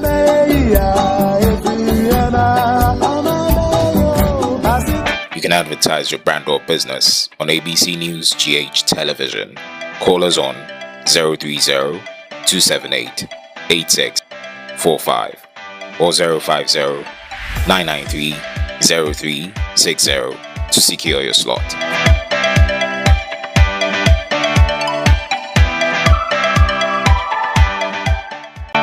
Best Inventor Ghana Season 3 no abejo Scanbrain Limited at the Wonjumedi Sronko our friend Best Inventor Ghana Season 3 no where BMU Ediama Obi Piara Otumi Adenensa Ebo Eniama Ehuhia ye Ewo Yendada Asitnemo. I can see New Obedin Kunino Enya 5,000 Ghana cedi. Nya Otosu Mienu Ebenya 3,000 Ghana cedi. Na New Obatosu Miensa Minsu Enya 2,000 Ghana cedi. Jumedie Yebeyi Ewo ABC News Ghana TV so. Nemum Jumedie Nankasa Ebe Shasie Ewo September Busomeno 21st 2024 Ewo St. John's Grammar School Assembly Hall Wa Mia Wuhiane se obe register se ya efi ene kuya ye bie registration. News GH was still looking at some of the key points that the finance minister actually made mention of in the mid-year budget review as he was presenting it to Parliament. Now, he also said the fact that they've completed the debt restructuring program with the official creditor committee, which covers about 5.1 billion, resulting in approximately 2.8 billion of debt relief. Now, this means that we will not service our debts to our official creditors from 2023 to 2026. I'm sure this is going to, bring some smiles on the faces of some people. He's also said they've concluded negotiations with the Eurobond holders, and that covers about 13.1 billion US dollars. And this is going to lead to the cancellation of about 4.7 billion US dollars of our debts, and also going to provide a debt service relief of 4.4 billion US dollars between 2023 and 2026. Now, he also looked at the fact that they've also concluded negotiations with 5 of the 7 independent power producers. If you've been in this country and you've known what's happening, especially this year, we've had some issues when it comes to power, and especially with some of the independent power producers and the amount of money owed to them by government, some of them threatening to actually stop production, shut down.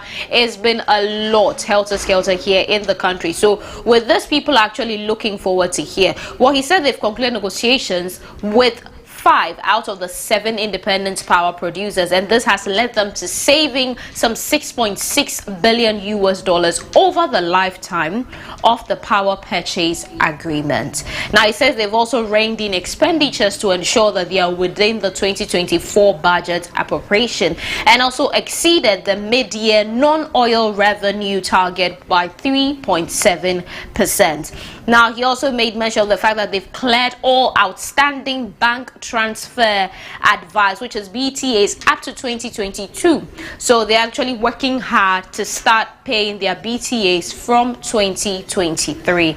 They've also embarked on some major reforms of state-owned enterprises, especially those in the energy and the financial and technical sectors, the cocoa sectors. He's also saying they want to be fiscally prudent and then reduce their risk on the budget. Now, he made mention of the fact that they've launched the SME Go, and it's a program to provide financial and technical support to SMEs. They've also disbursed 5.4 billion to support LEAP, the school feeding program, the capitation grant, and the NHIS since January 2024 to reduce the burden on the vulnerable in society. Well, Parliament has reconvened, and we're going to go straight to take the feed. But we'll bring you more of this after that. But if you move on, before we go to Parliament, I just want to mention the fact that they've spent about 1.5 billion to support 1,448,575 students under the free SHS program. That was between January to June just this year. Now let's go straight to Parliament as they have reconvened for the Minister to continue his presentation. The largest poultry brooder house and hatchery in Ghana. Additionally, 600 acres of rice has been harvested and 300 acres of maize has been cultivated in the first season of production. Mr. Speaker, at Banda in the Otu region, 950 acres of land has been cleared and 40 kilometers of access road has been constructed to the farm. 2 private sector actors are ready to start cultivation of yam, potato, and maize. Mr. Speaker, government will operationalize 2 new enclaves in Sunsong in the northern region and Yagaba in the northeast region. Mr. Speaker, to strengthen the digital skills for our youth under the Ghana Cares program, a digital youth skills hub is being constructed on a 5-acre plot at the University of Ghana. Phase 1 of the project is on course for completion by the end of the year. Mr. Speaker, under the trade and industry sector, we are committed to providing targeted support to pharmaceutical, textiles, and garments, as well as the automotive industries.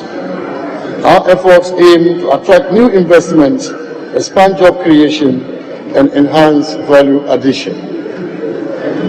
Under our 1D1F flagship initiative, we've supported 321 factories across 142 districts nationwide, creating jobs for about 170,000 Ghanaians. Mr. Speaker, guided by the Strategic Anchor Industries Framework, 13 vehicle assembly plants has been established and 4,700 vehicles produced locally.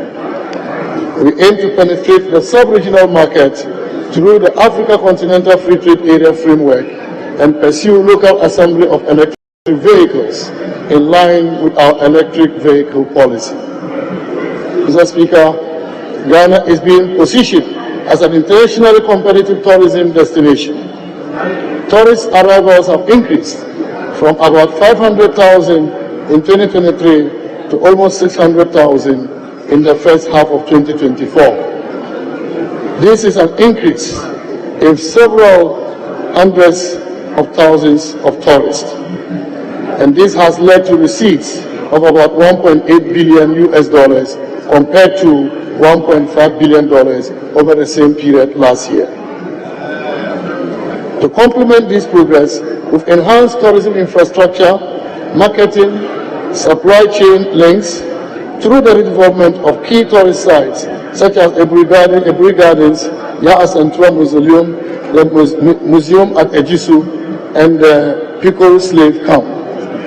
Mr. Speaker, we have made significant progress in enhancing sports infrastructure, talent development, and ensuring that our athletes have the resources they need. Ghana successfully hosted the 13th African Games from the 4th to the 23rd May 2024 in Accra at the new international standard multi-complex sports facility at Boteman and the newly commissioned University of Ghana Sports Stadium. We placed 6th in the medals table with a total of 69 medals, 19 gold, 29 silver, and 21 bronze. This is Ghana's best performance at an international multi-sport event so far. Mr. Speaker, the Black Challenge of Ghana also participated and won the trophy in the 2024 African Amputee Football Cup of Nations tournament hosted and organized in Egypt. This win secured the team a spot at the 2026 Amputee World Cup tournament. Mr. Speaker, government continued to implement various social intervention programs to protect the poor and the vulnerable, to alleviate poverty and improve the country's human development indices. Speaker, there is empirical evidence that education is the great leveler that improves opportunities for any child along the social stratification. As UNICEF has already pointed out, education is a key social and cultural right and plays an important role in reducing poverty and child labor.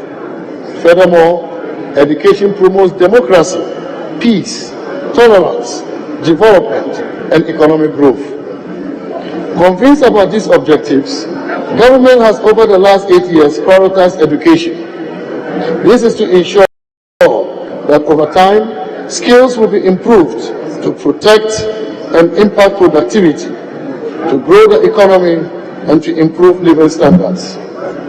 Mr. Speaker, in 2008, His Excellency the President, then the flag bearer of the new Patriotic Party, announced the policy of free senior high school.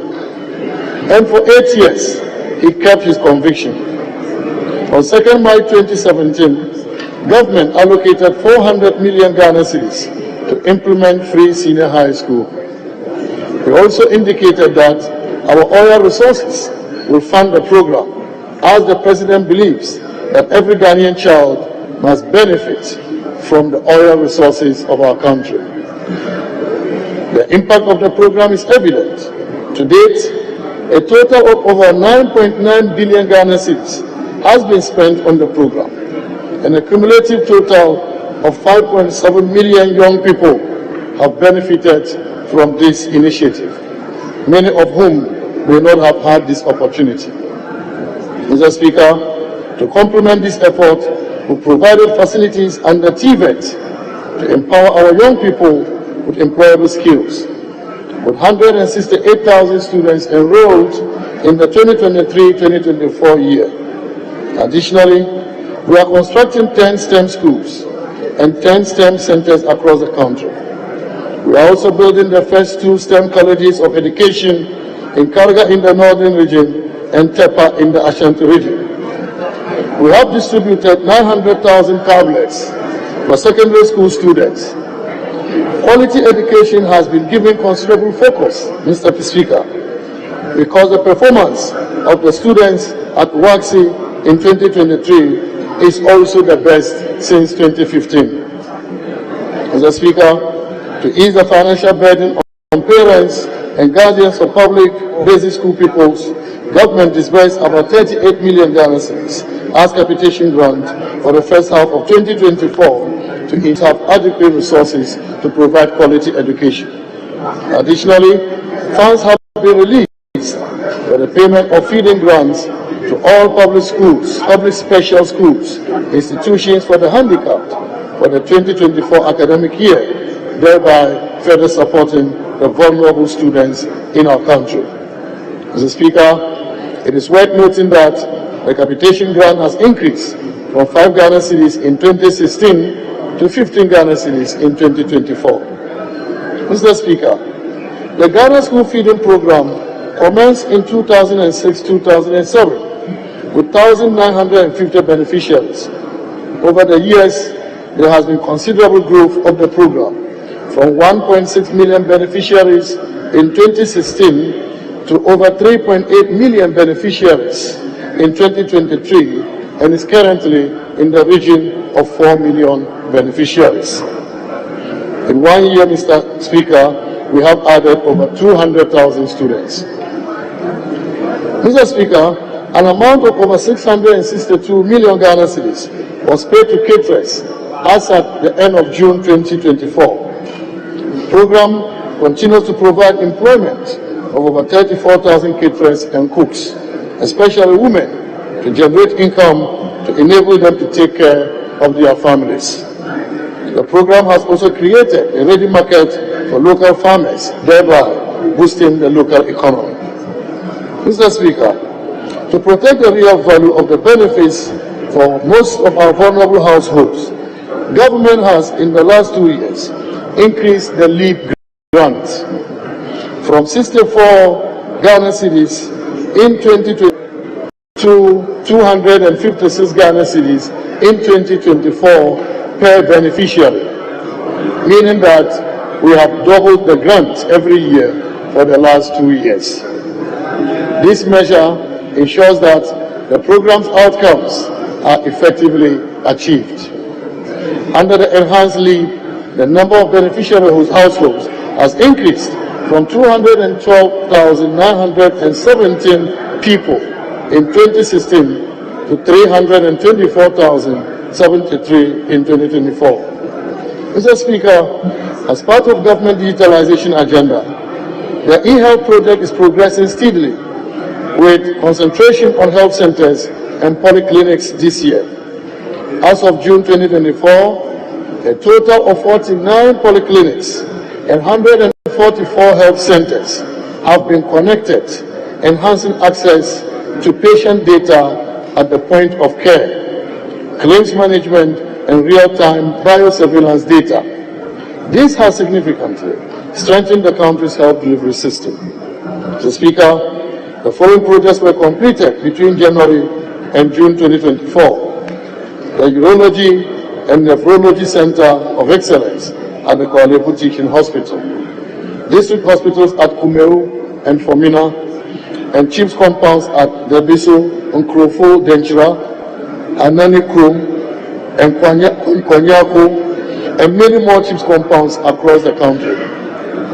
Mr. Speaker, as part of government efforts to increase access to health service, the National Health Insurance Authority reviewed the benefit package to include childhood cancers, prostate cancer, mental health care, annual health check, dialysis services, and care for sickle cell patients. Mr. Speaker, by the end of 2024, the NHIS intends to increase enrollments from 14.5 million, representing 44.3% coverage, to 20.8 million, representing 63.5% of the population. NHIS will also intensify sensitization on the electronic enrollment platforms by introducing cashless payments, integration with GiveMix platform, e-receipts, and e-payments. Mr. Speaker, government continues to honor the payment of trainee allowances.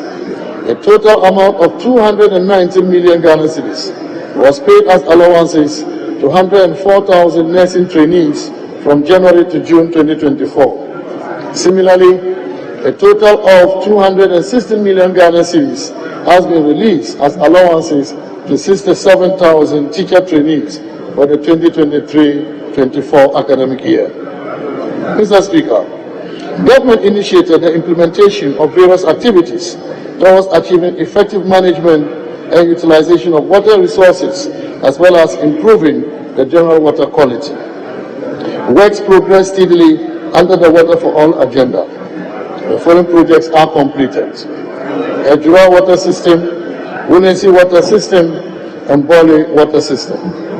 The following are at various stages of completion: Wenchi Water Supply Project, Sekendita Pradi Water Supply Project, Keta Water Supply Project, Yendi Water Supply, Tamale Water Supply, Damongo Water Supply, Sunyari Water Supply, and Techiman Water Supply Project. Government is further committed to increasing access to improved sanitation and water supply in Greater Accra and Ashanti regions. A total of about 40,000 and 24,000 household sanitation were provided in the Greater Accra metropolitan area and the Greater Kumasi metropolitan area respectively, benefiting over 400,000 people. Mr. Speaker, our people are burdened with long commutes and mountain stress due to the lack of decent and conveniently located housing. Government, in partnership with private developers and the banks, is looking at building high-rise, reasonable price accommodations within the cities of Accra and Kumasi, and in the future extend to other big cities. In the coming weeks, the Minister for Works and Housing will present the full housing reform package for the private sector at ISCOM. Speaker, government during the first half of the year continued to implement the National Rental Assistance Scheme, which has benefited 2,074 individuals to date. Mr. Speaker, under the National Food Flood Control Program, over 1,000 kilometers of drains have been newly constructed, rechanneled, and maintained nationwide to reduce the impact of the perennial devastating floods. In addition, preparatory activities towards the construction of houses for households affected by the controlled spillage of the Akosombo Dam were completed following extensive engagement with stakeholders. Mr. President, Mr. Speaker, I'm coming to conclusion. Mr. Speaker, we stand at the midpoint of 2024 with a strong economic performance and a brighter future. This mid-year fiscal policy review confirms our unwavering commitment to fiscal consolidation, economic growth, and protecting the vulnerable in our nation. Today, I've outlined the remarkable progress we've made in fiscal consolidation, rebounding, evidenced by the stability we have demonstrated. Our progress enables us to be confident about the future. This is the result of effective implementation of the policies and programs outlined in the 2024 budget.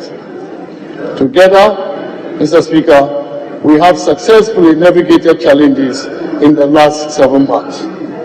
We continue to stay the course and achieve successes with the IMF ECF program. We have concluded the external debt restructuring with the OCC, Eurobond holders, and key energy sector IPPs. We have kept our promise to DDEP bondholders with coupon payments. We've invested in our infrastructure, our people, and our future. And we've seized this opportunity to commence reforms in public financial management, financial sector, and state-owned enterprises. More importantly, we are rebuilding trust, we are regaining policy credibility, restoring confidence in the economy, and raising hope for our businesses and families. We are proving that quick recovery is possible. We are proving that growth with fiscal consolidation is possible. Mr. Speaker, this mindset of possibility is critical. That is what transforms individuals, families, and communities, businesses, and nations alike. It has been the same mindset that has guided our actions as a government since 2017.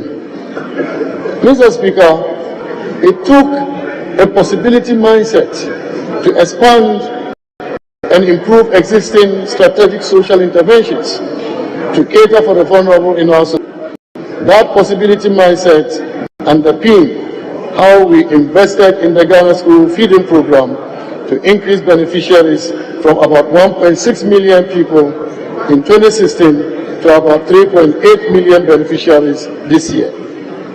Increased spending on LEAP from 49 million Ghana cedis in 2016 to 423 million Ghana cedis today to support 350,000 households, compared with 212,000 households in 2016. Increased spending on the NHIS from 1.1 billion Ghana cedis in 2016 to 6.5 billion Ghana cedis in 2024. And through digitalization, we've increased active membership from 10.8 million in 2018 to over 17 million people. We've increased the capitation grant per child from 5 Ghana cedis in 2016 to 15 Ghana cedis in 2024. We've increased the share of the District Assembly Common Fund to persons with disabilities by 50%. We've doubled the number of student loan recipients from 30,000 on average per year to 58,000 per year currently by removing the guarantor policy under the Student Loan Trust Fund. Mr. Speaker, this critical mindset of possibilities was our guide when we introduced the free senior high school program, which has increased total enrollment year on year from about 800,000 in the 2016-2017 academic year to 1.4 million in the 2023-2024 academic year.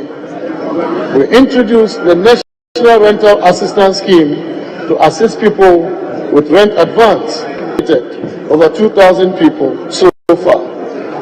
Introduced a medical drone delivery service and onboarded over 2,700 health facilities. Introduced mobile money interoperability, which has led to Ghana achieving 95% access in financial inclusion. Introduced the Infrastructure for Poverty Eradication program, which delivered 1,609 completed projects in all 275 constituencies. Introduced the Zongo Development Fund and constructed over 200 infrastructure projects in Zongo communities. Introduced the National Entrepreneurship and Innovation Program, NEP, to support over 10,000 beneficiaries. And introduced the paperless system at the ports and digitalized the operations of the DVLA. Introduced the 1G1 initiative to diversify our economy. To date, 321 1G1 projects are at various stages of completion, with 169 fully functional and providing over 170,000 direct and indirect jobs. Introduce the Planting for Food and Jobs to provide critical inputs and improve food security. Instituted the Year of Return and Beyond the Return and the December in Ghana initiative to promote tourism. Created 6 new regions to deepen decentralization and participatory development.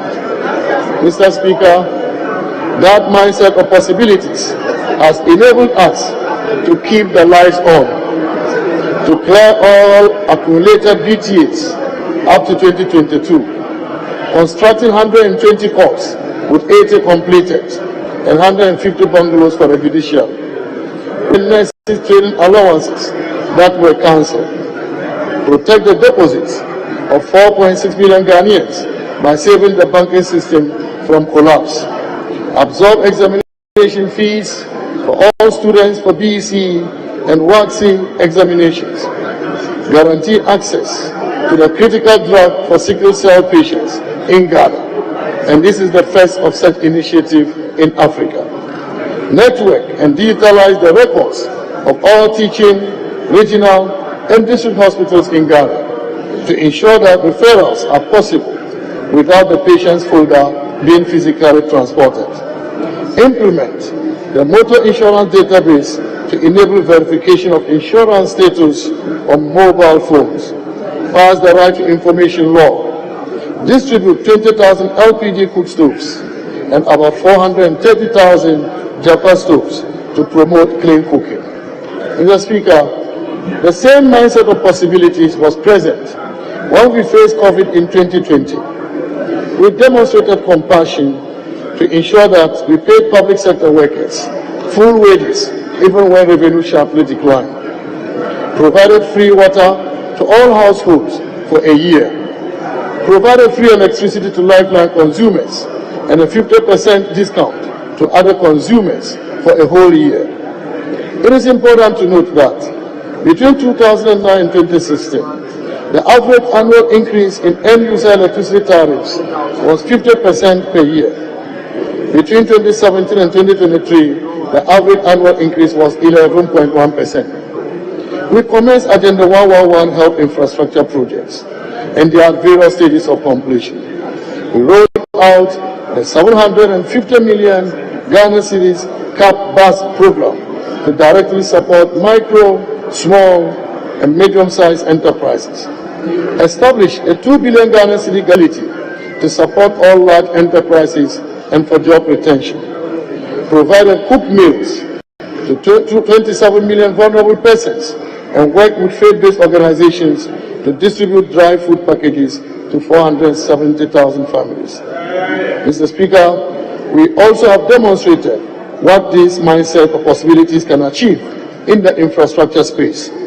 We increased the road network from 78,000 kilometers to nearly 100,000 kilometers. We've invested significantly in road network expansion and improvement, including the construction of over 2,000 kilometers of asphaltic overlay, as well as the rehabilitation and maintenance of about 11,674 kilometers of roads. Completed the Tamale Interchange, Pokwasi Interchange, Tema Motorway Interchange, Obichibi Lamte Interchange, Flower Pot Interchanges, and other few others are under construction. We've completed and commissioned Prempeh, the first international airport, Yakubu Tali International Airport in Tamale, and Phase 1 of the Sunyani Airport rehabilitation.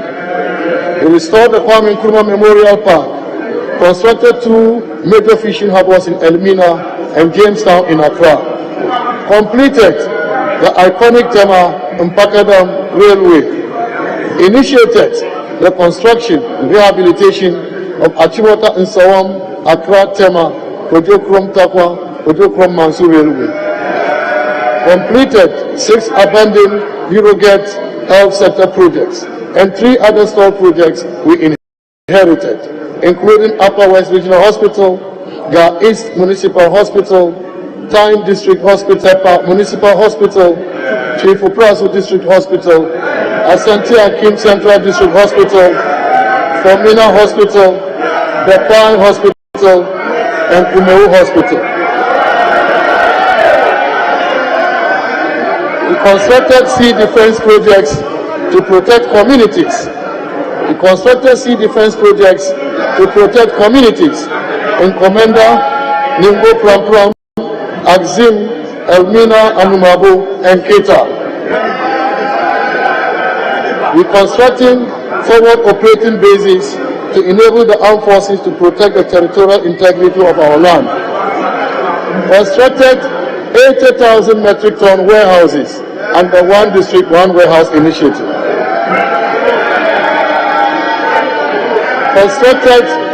Constructed about 400 out of the 560 small egg dams in the 5 northern regions in fulfillment of the One Village, One Dam promise. Constructed more than 800 sanitation facilities. As a result, we have increased the proportion of the population with access to sanitary facilities from 33% in 2016 to 80.8%. This has resulted in a virtual elimination of cholera in Ghana. We completed the University of Ghana Stadium in Lagos. We built multi-purpose sports facilities at Botima for the African Games, as well as increased public AstroTurf in Ghana from 3 in 2016 to over 150 now. Extended more rural telephony network by increasing from 7 to 8 sites in 2016 to 1,008 sites today. Construct public libraries and have increased the total number of public libraries from 61 in 2017 to 115 by 2023.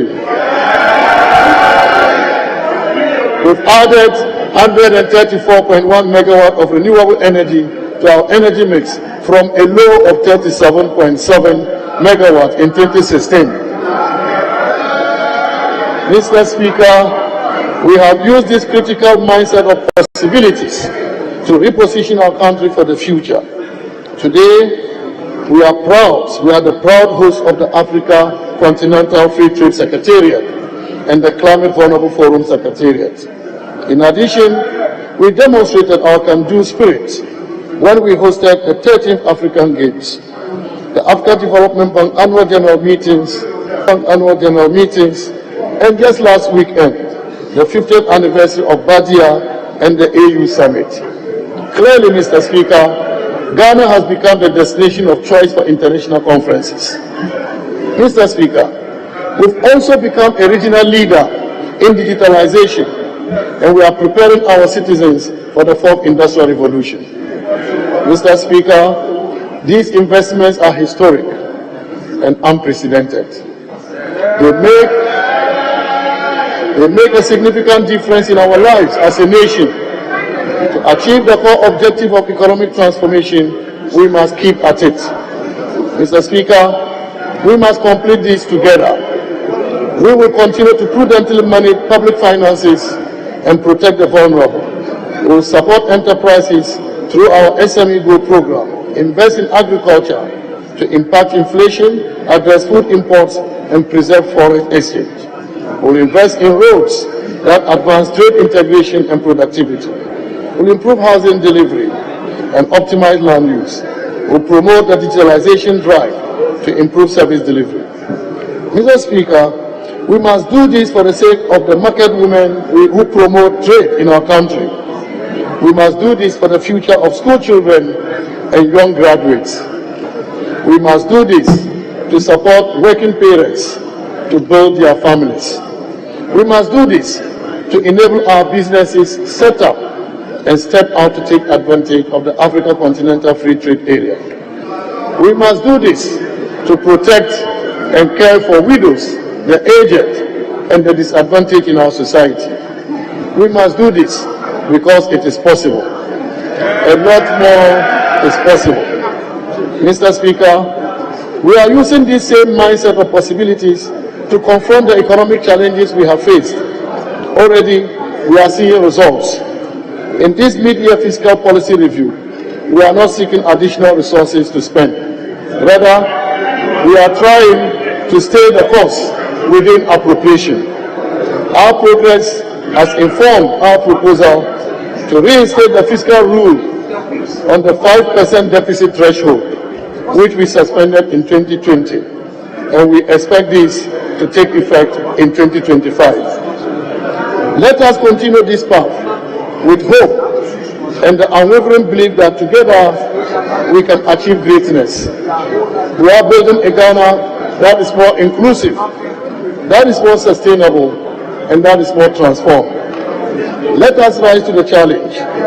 Let us work together and let us build a future that is worthy of our highest aspirations. Mr. Speaker, as I conclude, I want to express immense gratitude to Allah for His grace, for His mercy. He has continued to be generous to me, to my ministry, and to our nation. Even as one of your own, I do not take for granted the support this House continues to give me. I want to acknowledge my predecessor, Mr. Speaker, Honorable Ken Oforiatta, for his leadership and dedication of service in the Ministry of Finance. Mr. Speaker, this is important. I want to also extend a special appreciation to the good people of Karaga constituency. I know that their overwhelming support has been vital in serving our country and our constituency. Right, Honorable Speaker, let me once again express my sincere appreciation for the opportunity to present the 2024 Mid-Year Fiscal Review to this august House. I thank you very much, Mr. Speaker. I thank you, honorable members of this great House, and may the Almighty Allah bless us all, bless our homeland Ghana, and make us great and strong. Thank you.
Honorable members,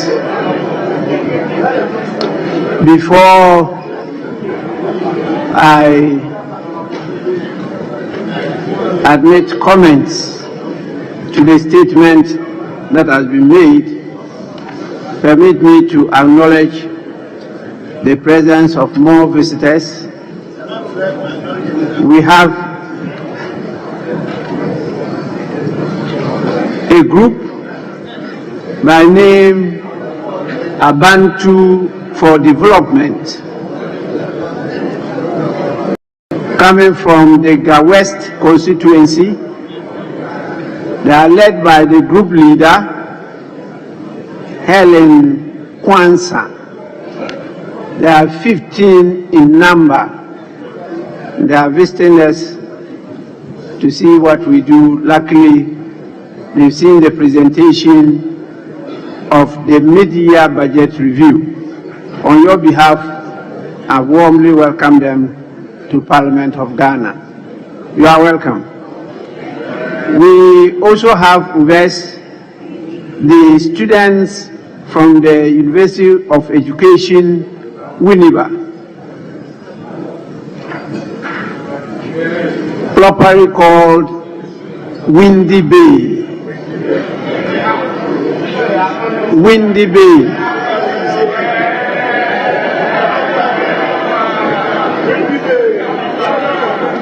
Yes,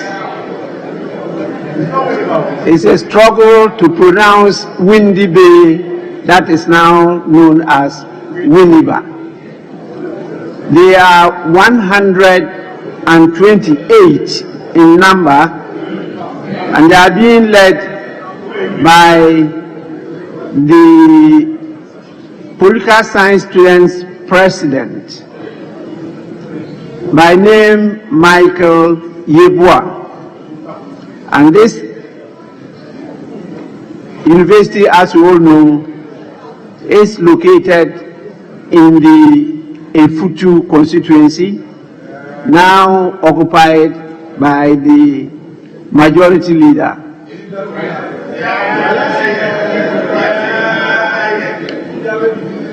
And so this is the handiwork of the majority leader, bringing as many as 128 students from the University of Education. You are warmly welcome to Parliament, and you witnessed how the Midyear review budget has been presented. It's a statement, and now please kindly resume your seats. We get into the end of the day.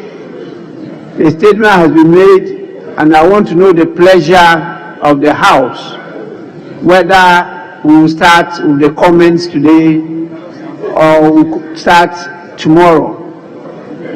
If we are starting today, how many to take today and how many tomorrow? Yes, please. Mr. Speaker, thank you for calling upon me to give an indication to the House as to what we intend to do with the statement. Mr. Speaker, first of all, since we have students here, it's important to refer to Order 91.1 and 91.3 of the rules of this House. What the Minister has just done is well rooted in our rules. That, with your leave, Mr. Speaker, I shall read Order 91.2, that the Minister of State may make a statement of government policy, and the statement shall A, be limited to facts which are necessary to be made known to the House, B, not contain matters that are likely to provoke debate, and 3, a member may comment on the statement, and the comment shall not provoke debate.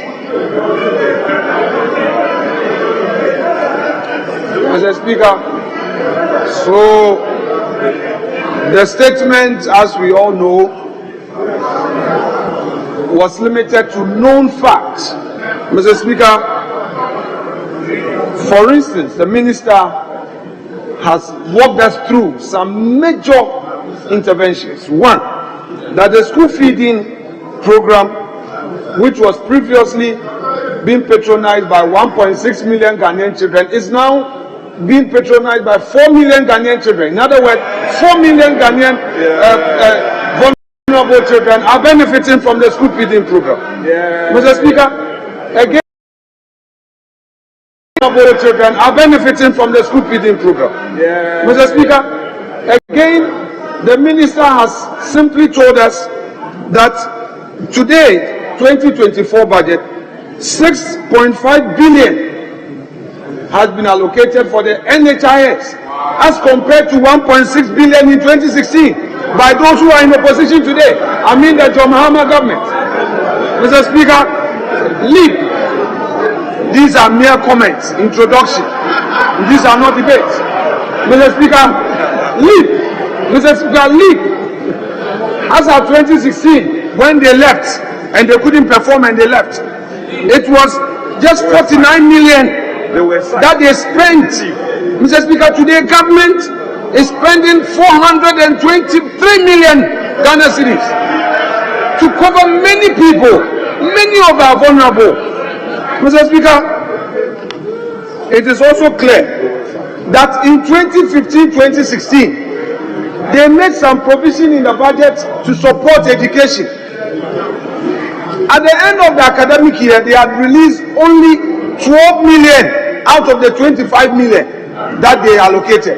Mr. Speaker, it is clear from the minister's statement that as of today, government is spending in excess of 400 million Ghana cedis on education. That is the free SHS, which they couldn't implement.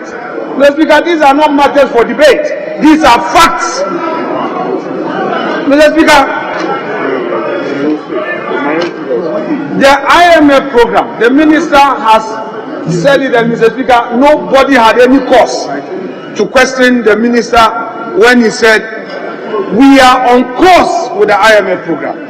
We are on course as compared to 2016, when around this time the IMF came and packed off. The program at the time had derailed because our friends who are in opposition today and were in government at the time could not live up to expectation. Mr. Speaker, the minister has told us that the country must be rest assured the economy is in competent hands. The economy is in the hands of those who understand how to bring back an economy. Mr. Speaker, they have nothing to say, and I'm cautioning the minority leader who is likely to get up after me that don't introduce unnecessary debate. Limit yourself to the facts, because the rules, Mr. Speaker, the rules, he is not supposed to debate. He should know that. In any event, if they are ready for us to comment, Mr. Speaker, we are ready today. Yeah. We want to comment on the minister's statement. But looking at them, they are not ready. So, Mr. Speaker, we know that now they are studying Eastern economy. Yes. They've been to Russia to study how the Russians do their things. We are also here. We are looking at local please, I see the honorable member for Prote Kole on her feet. Is your leader out of order? Thank you, Mr. Speaker, for the opportunity. I believe that it's unfair of the majority leader to assume and point fingers, yes, as the leader of the House, by creating division, by pointing at us and saying we are not ready to debate. You have not spoken to our leadership to inquire as to whether we are ready. So I believe that concluding that this side of the House is not ready, I think is unfair, Mr. Speaker, and he should withdraw that. Thank you.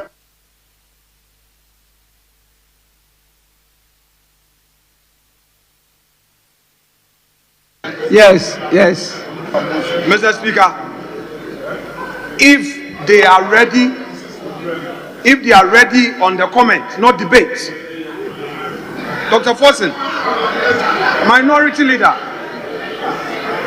honorable minority leader, Mr. Speaker, if they are ready for us to comment on the statement, then, Mr. Speaker, I would urge them to comply with the rules.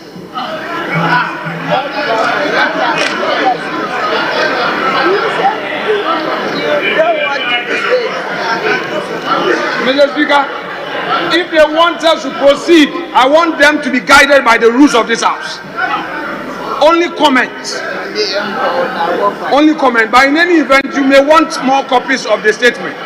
You may want more copies of the statement. If you need more copies, we'll give more copies to you, so that you can limit yourself to the statement. Mr. Speaker, having said this, I would want to strongly suggest that we take an adjournment to enable them prepare. I accordingly move that this House be adjourned to tomorrow, 10 o'clock in the forenoon, which time would afford them an opportunity to prepare and come with their comment on this statement, ably delivered by the Minister of Finance. Mr. Speaker, I so move. Yes, minority leader.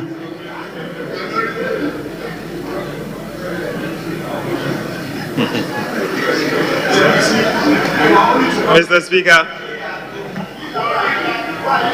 I heard my colleagues singing Abemewie But I just want to say that, indeed, you're on your way to opposition. You're on your way to opposition.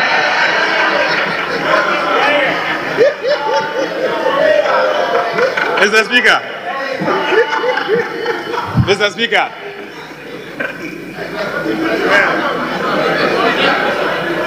At the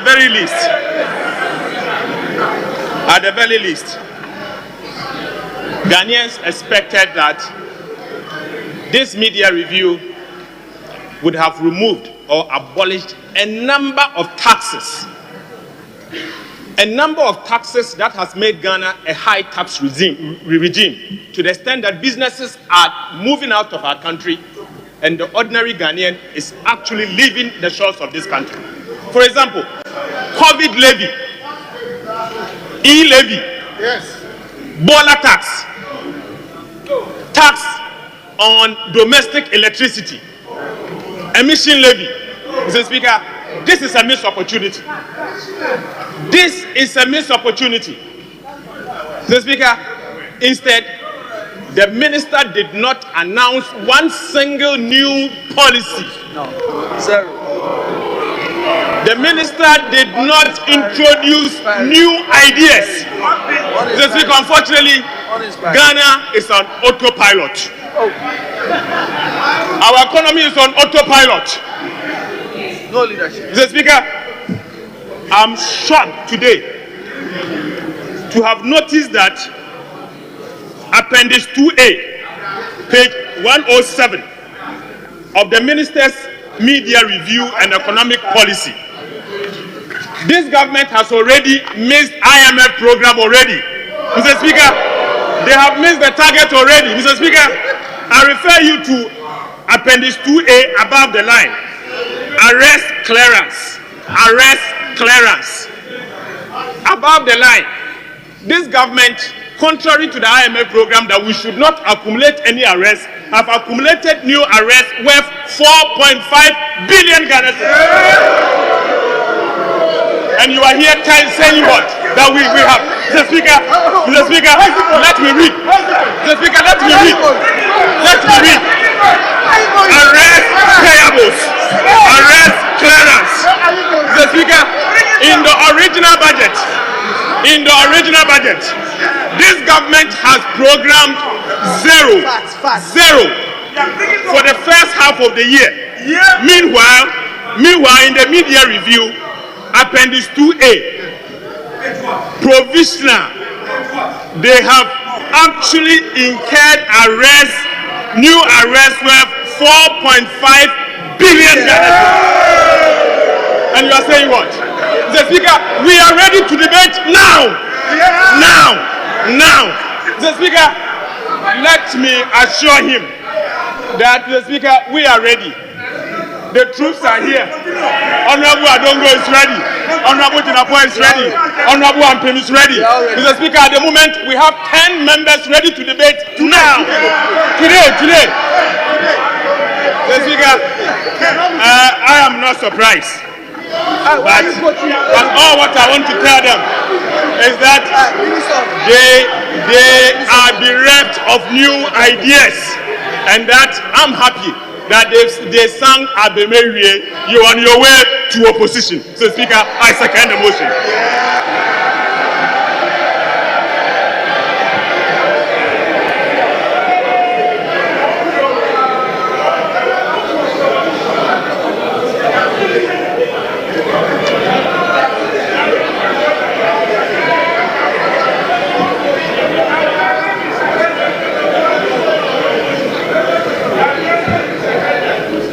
Honorable members, what we just heard from the Minister for Finance came under item 6, statements. It says mid-year review of the budget statement and economic policy of the government of Ghana for the 2024 financial year. The minister premised the statement as stated in paragraph 2 that this mid-year fiscal policy review presentation is in fulfillment of Section 28 of the Public Financial Management Act 2016, Act 921. And so what is going to happen definitely is the determinants of these two. It's a statement coming under a provision of an act. I see that members want to go beyond that. I will determine at any time whether we should engage on debate or statement that is comment. The majority leader, in trying to make his comment, made statements that seem to have provoked debate. And the minority leader is responding, and therefore setting the tone for a debate. But this is a statement. And you have to make comments. I don't know whether this is one of the special opportunities for us to go beyond, because that too is allowed by the standing orders. There are type of statements that can go beyond the general statement that you make comments. Whether it's the pleasure of the House for us to go beyond that. Because when you go through the standing orders, there are different types of statements. But the new standing orders. There's no space for debate.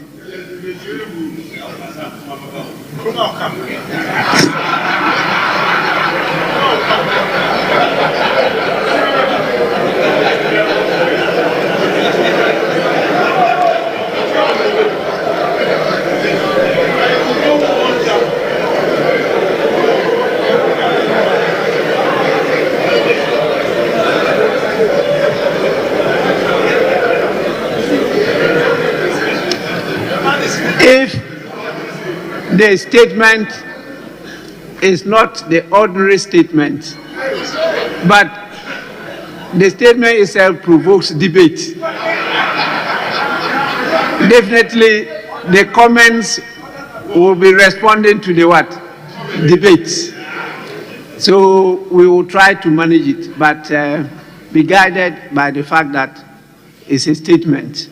And as we go along, I hope that members will be drawing our attention to the areas that are not normal statements, but statements that have shown that there is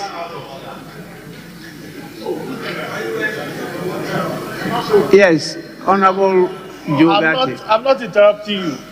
But just to draw your attention that... what are you then doing? Today we're told that... You say you are not interrupting me. No. But what are you doing now? No, you just told me.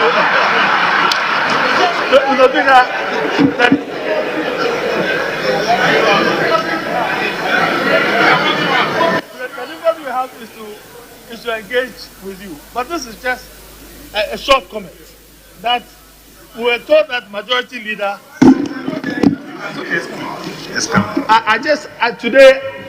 when he was talking, I just wanted to tell you that today we're told that he's now leader emeritus. And I want to remind him that being the longest serving member of this House before he became Speaker, you're also Speaker emeritus. So the discussion being done was emeritus versus emeritus. But Mr. Speaker, you didn't give any ruling. So that's why I was inviting you to rule on him, his matter.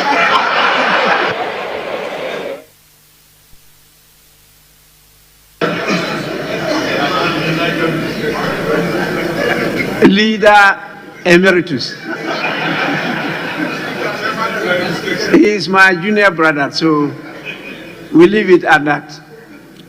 So we will look at it, because if the statements made by the minister have gone beyond the earlier approval we gave to the budget.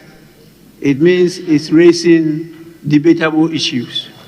And so in your comments, I'll be very, very vigilant to see whether it's debating an issue that he has raised, which we hadn't earlier on given approval. That is what we'll be looking at. There are new standing orders. We'll try through the practice to see whether there are some rough edges for us to smoothen. But generally, these are not matters open to debate. But we may, in looking at the numbers, particularly the data and the language of the presentation, come out with where there are debatable issues or not. But it's not the whole presentation that is open to debate. So we'll be guided by the rules, and as we practice, we'll do our best to make it smooth for all of us. Yes, Leader Emeritus, now you have a new title. Mr. Speaker, I think what you have heard today should open our eyes to something that we have not thought of before, because the orders provide for debating budgets, and that is from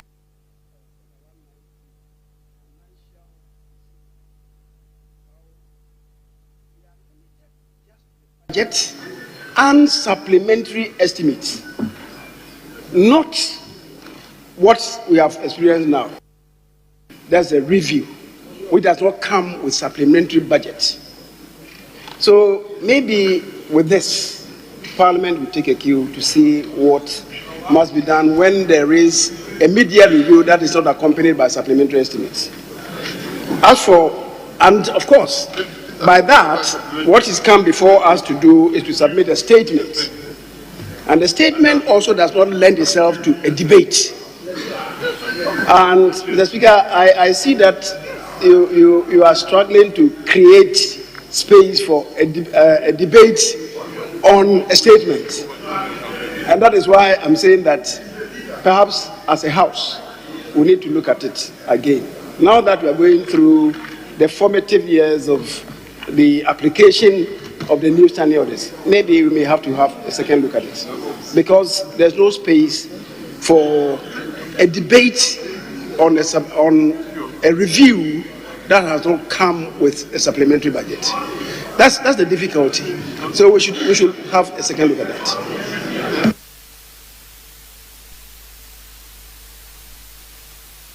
Honourable members, you don't need to start the debate, because the same standing orders are clear. Who has the power to interpret?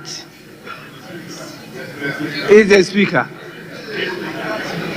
Who has the power to interpret the standing orders? Is the Speaker. Now, even the word itself, debate, what constitutes debate? You will determine or I will determine? Is the Speaker who will determine what constitutes debate? So you have no case. Leader Emeritus, all what you have said is for me to determine. Yes, so members, you want me to hear you, because we are going to adjourn so that we can continue tomorrow. Yes, Honorable Mahama Yarga. Mr. Speaker, just to add that by our own standing orders, if we have failed to make provisions in our standing orders, once again, Mr. Speaker is empowered to make provisions to guide us. So apart from you determining whether it is debate or not debate, you can also improvise for the House if we haven't made provision for it in our standing orders. That's right. Exactly so. So all this is in my bosom.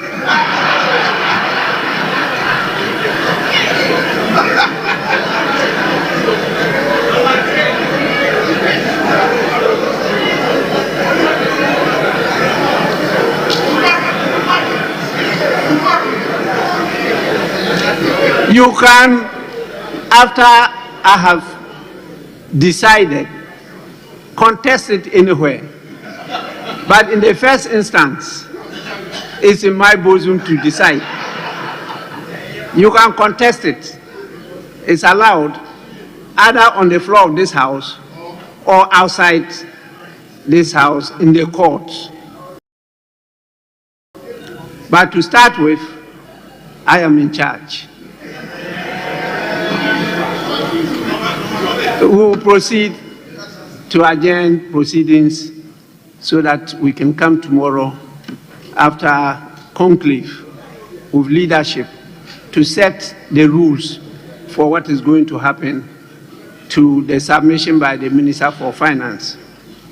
In the absence of any other matter, I proceed to adjourn the House. The House is accordingly adjourned to 10 in the forenoon tomorrow. Yes, the House is adjourned.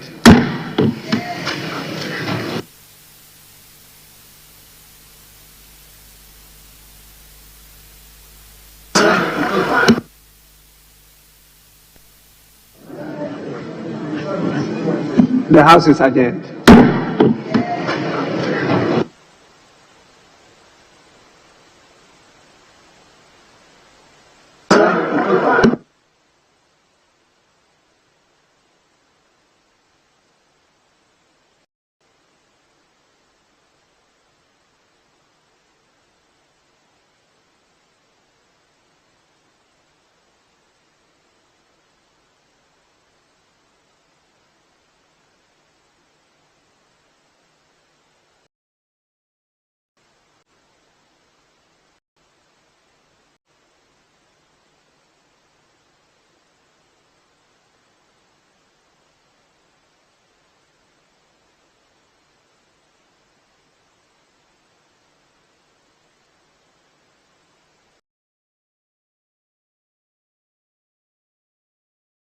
Best Inventor Ghana Season 3 no abejo abedwa Scanbrain Limited e de won dwumedie sronko a wo frɛ no Best Inventor Ghana Season 3 no we bia mu e de ama obi biara a otumi e de ne nsa ebo eniama a ehu hia ye e wo yen dada asetene mu akensie ni obedi nkonim no enya 5000 Ghana cedi ni otoso mienu ebenya 3000 Ghana cedi na ni obatoso miensa no nso enya 2000 Ghana cedi Jumedie yi yebeyi ewo ABC News Ghana TV so nemom jumedie nankasa ebe hyase ewo September bosome no 21st 2024 ewo St. John's Grammar School Assembly Hall kwa mia wo hia ne se obe register se ya efi ene koya ye bie registration edema obia ene na frɛ ya homa trufo yi so 0549554148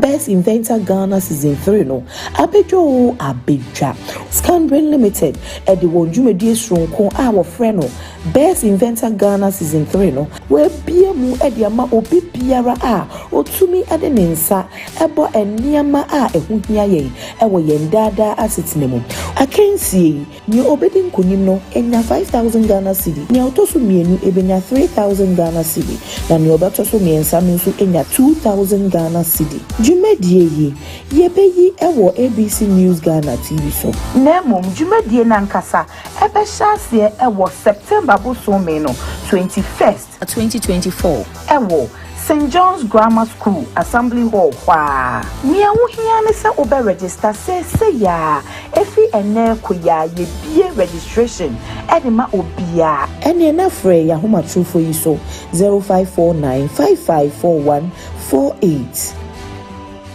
Best Inventor Ghana Season 3 no abejo abedwa Scanbrain Limited e de won dwumedie sronko a wo frɛ no Best Inventor Ghana Season 3 no where BMU Ediama Obi Biara Otumi Adenensa Ebo Eniama Ehuhia ye Ewo Yendada Asitnemu. I can see New Obedin Kunino Enya 5,000 Ghana Cedi. Nya Otosu Mienu Ebenya 3,000 Ghana Cedi. Na New Obatosu Miensa Minsu Enya 2,000 Ghana Cedi. Jumedie Yebeyi Ewo ABC News Ghana TV so. Nemo Jumedie Nankasa Ebe Shasie Ewo September Bosomeno 21st 2024 Ewo St. John's Grammar School Assembly Hall kwa Nia wuhia ne se obe register se ya efi ene koya ye bie registration edema obia ene na frɛ ya homa trufo yi so 0549554148. Best Inventor Ghana Season 3 no abejo abedwa Scanbrain Limited edi wonjumedie sronko our friend no Best Inventor Ghana Season 3 no where BMU edi ama obi biara otumi ade ne nsa ebo eniama ehuhia ye ewo yendada asitnemu. Akensie ni obedi nkonim no enya 5,000 Ghana Cedi. Ni otoso mienu ebenya 3,000 Ghana Cedi. Na ni obatoso miensa minsu enya 2,000 Ghana Cedi. Jumedie yi yebeyi ewo ABC News Ghana TV so. Nemo jumedie nankasa ebe shasie ewo September Bosomeno 21st 2024 ewo St. John's Grammar School Assembly Hall kwa Nia wuhia ne se obe register se ya efi ene koya ye bie registration edema obia ene na frɛ ya homa trufo yi so 0549554148. Best Inventor Ghana Season 3 no abejo abedwa Scanbrain Limited edi wonjumedie sronko our friend no Best Inventor Ghana Season 3 no where BMU edi ama obi biara otumi ade ne nsa ebo eniama ehuhia ye ewo yendada asitnemu. Akensie ni obedi nkonim no enya 5,000 Ghana Cedi. Ni otoso mienu ebenya 3,000 Ghana Cedi. Na ni obatoso miensa minsu enya 2,000 Ghana Cedi. Jumedie yi yebeyi ewo ABC News Ghana TV so. Nemo jumedie nankasa ebe shasie ewo September Bosomeno 21st 2024 ewo St. John's Grammar School Assembly Hall kwa Nia wuhia ne se obe register se ya efi ene koya ye bie registration edema obia ene na frɛ ya homa trufo yi so 0549554148. Best Inventor Ghana Season 3 no abejo abedwa Scanbrain Limited edi wonjumedie sronko our friend no Best Inventor Ghana Season 3 no where BMU edi ama obi biara otumi ade ne nsa ebo eniama ehuhia ye ewo yendada asitnemu. Akensie ni obedi nkonim no enya 5,000 Ghana Cedi. Ni otoso mienu ebenya 3,000 Ghana Cedi. Na ni obatoso miensa minsu enya 2,000 Ghana Cedi. Jumedie yi yebeyi ewo ABC News Ghana TV so. Nemo jumedie nankasa ebe shasie ewo September Bosomeno 21st 2024 ewo St. John's Grammar School Assembly Hall kwa Nia wuhia ne se obe register se ya efi ene koya ye bie registration edema obia ene na frɛ ya homa trufo yi so 0549554148. You can advertise your brand or business on ABC News GH Television. Call us on 030-278-8645 or 050-993-0360 to secure your slot.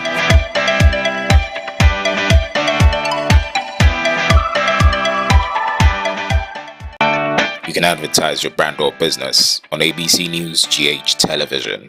Call us on 030-278-8645 or 050-993-0360 to secure your slot.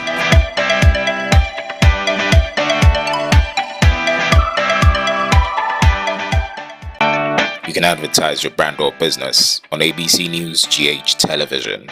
Call us on 030-278-8645 or 050-993-0360 to secure your slot.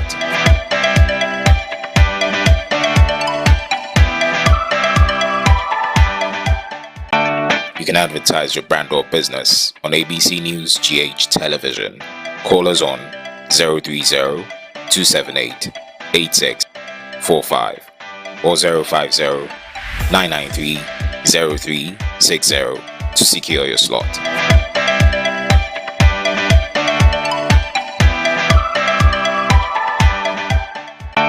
You can advertise your brand or business on ABC News GH Television. Call us on 030-278-8645 or 050-993-0360 to secure your slot.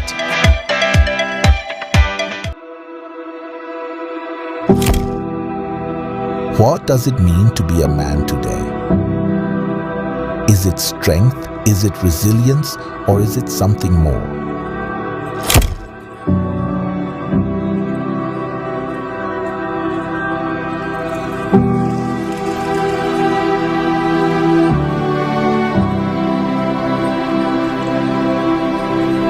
Hidden beneath the surface, stress, rejection, and the weight of expectations. These are battles fought in silence. Hey bro, hey, what's up? I be like you make door. What's up? Yo, Kobe, yo. Charlie. What's up? I call you like 3 times. Don't remind me. It for be hard though. Like me surgery, it for be hard, Charlie. Boy, the soon now. It for be hard. Kobe, is everything okay with you? Kobe, say it. What if men could openly say, I'm overwhelmed, I need help? What if vulnerability was seen as a strength, not a weakness? Join the Say It campaign.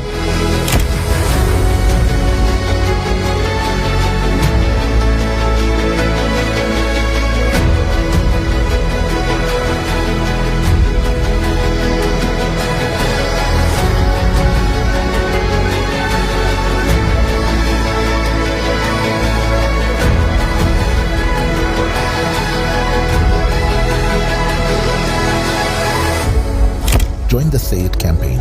Pick up your phone and record yourself encouraging any man you know by using their day of birth. Hi Kweku, I know you're going through a lot right now. You feel like the world is against you. You feel like you're alone. You feel like you can't do this anymore. I'm here to tell you that we are here for you. I'm here to tell you that you should confide in someone. A problem shared is a problem solved. Don't feel like you're alone. You're strong. You are bold, you are resilient, you can do this. Share your problem, let people help you. Share a story. Help redefine what it means to be a man. Together, we can create a more understanding and supportive community. Because every voice matters. Say it.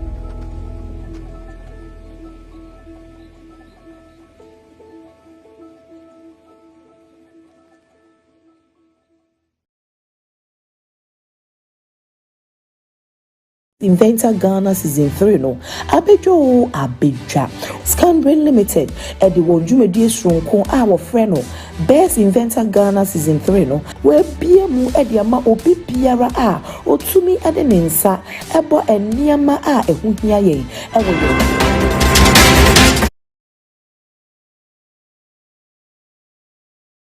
ABC News Ghana, you just actually witnessed the presentation of the mid-year budget review by the Finance Minister, Dr. Adam. Now, we actually saw both parties, both the majority side and the minority side. There was actually more like an initiation to engage in a debate, but the majority actually believed that minority were not ready, and I think the majority leader was asked to withdraw that, but the House has actually adjourned. But moving on, we're actually looking at some of the key things that he did mention. But before we continue with that, we do have joining us on the line Gideon Ayi-Owu, and he happens to be a tax expert. We're just going to look a bit or move straight to the tax bit. Now, don't forget, earlier this year or just last year, we had some key tax amendments that were made, and these were key things that people, the VAT, the VAT, we also had different ones. But hello, Gideon. Hi. Hello.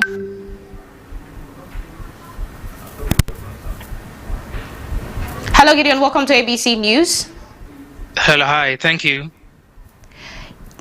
Okay, so I just want to find out, first and foremost, were you able to catch the mid-year budget review that was just presented?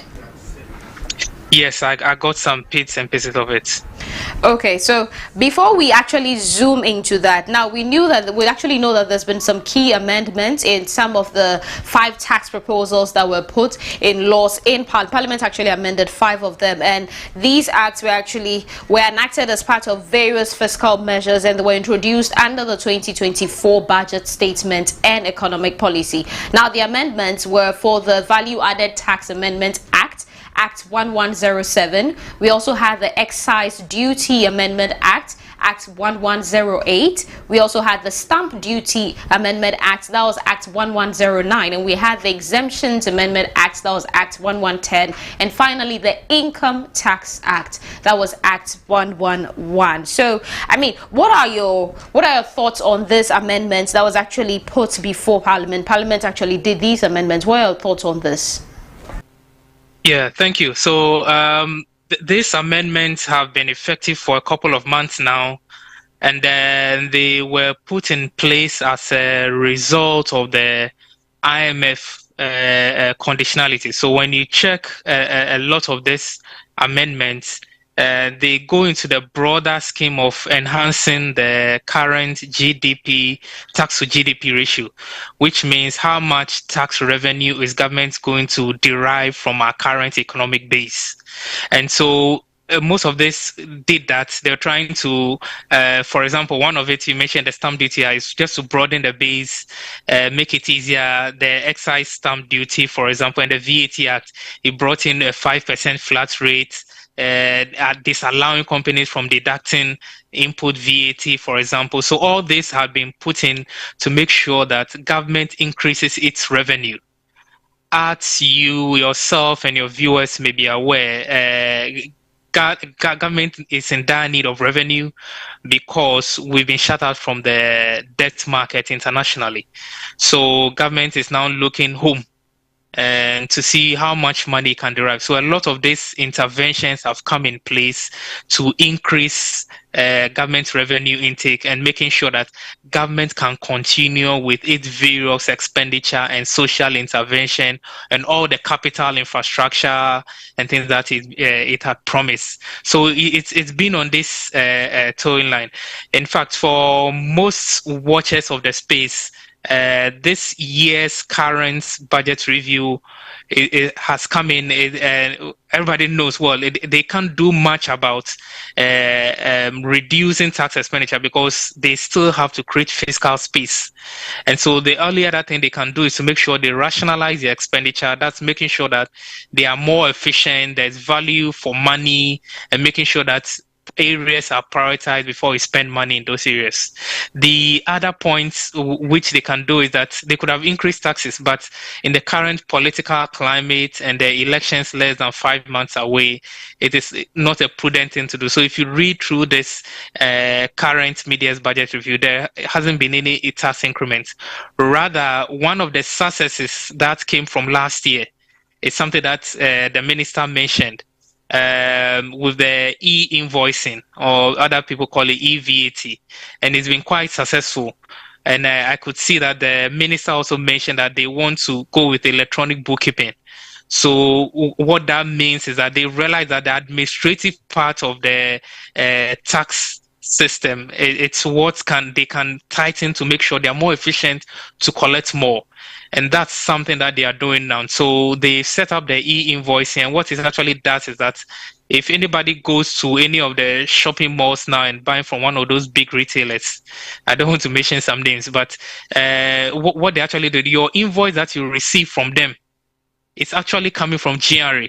So the teller at the shop would have inputted that you, person A, has just bought groceries of 300 cedis, but that invoice then goes through GRA system. GRA system computes the VAT before you get it, and once they've done that, it means that companies can no longer from what GR has been saying and what a lot of people have found out, that they cannot then declare 100 to GRA. Meanwhile, they sold 300 to you. And once that was done, the stories you are hearing from that is that it's increased in some cases up to 3-4 times the monthly revenue from VAT. So these are the areas that GRA has been looking at, and the minister rightly mentioned some of this in the mid-year budget review. He definitely did. Now, with the e-onboarding, he actually even made mention of the fact that additionally 2,000 more taxpayers are actually going to be onboarded onto what they call the electronic invoicing system, the EVAT, as you mentioned, by close of the year. So, as you're saying, I mean, this is already saving them some amount of money. So, if they're adding additionally 2,000 more people are being onboarded by the close of the year, that means that's going to increase. Now, the key thing here, he did mention the fact that the Ghana Revenue Authority has actually exceeded its mid-year budget, and they actually by 0.2%, and this is not the first time. They always seem to do it. Now, what does this mean for the country? Of course, I mentioned earlier that Ghana doesn't have access to all the euro bonds and all those loans that we used to go for. So government is now forced to look home to raise the revenue. GRA now becomes very critical for government to be able to meet all its projects, all the infrastructure, and all those nice things that they want to do, the Agenda 111 and all those, and they have to be getting the revenue coming and more of it coming. So GRA meeting its revenue immediately means that government can continue with its projects that is being budgeted for. Of course, the government, when they did the 2024 budget, has already factored in some deficits. What this means is that if GRA is able to meet their target or even exceed it, it's actually going to tell us that their budget deficits will be met, or it will be kept up to a limit. And the country is just like a company. A deficit, for want of words, I'll put in almost like a loss. And so somebody has to finance that deficit. So if the government, for example, has budgeted that is going to run on a deficit, it means that there has to be some amount of money to come in somewhere. If that amount of money is not incoming, we are going to have the problems that we are having. High inflation, for example, it's a factor that leads to it. It means that we are going to continue witnessing the high inflation. So immediate direct impact of GRA meeting is that the government is assured of meeting all these projects, and that deficits will be kept in check. And then wouldn't meet the target line. It also means that it bodes well for the economy. Once you've kept your budget deficits in order, it bodes well. Investors are more readily able to put in money. And then the IMF, of course, they're giving us targets. We recently received our second tranche. Once we keep on meeting the targets, the GDP continues to grow, then it means we are going to dig our way out of it. And let's not forget that next year is going to be a critical year. We are going to start paying all our interest again that has been held on for this year. So it means that we have to start building up, shoring up incomes up to, so that next year when we start making payments again for the interest, the economy wouldn't face a significant shock. Okay, so Gideon, one key thing I actually want to find out. Now, we did make mention of the fact that we want to broaden our tax net, and currently we're definitely not in a position to actually try anything, like you said, outside the shores of the country. So if we're looking at broadening our tax net as we're currently operating below the 15%, how do we proceed with this? Broadening the tax base, if you look at but all the budget announcements, you can do a quick check since 2010 up to now. Just do a control of a search each of the budget reading. You will hear tax broadening in it.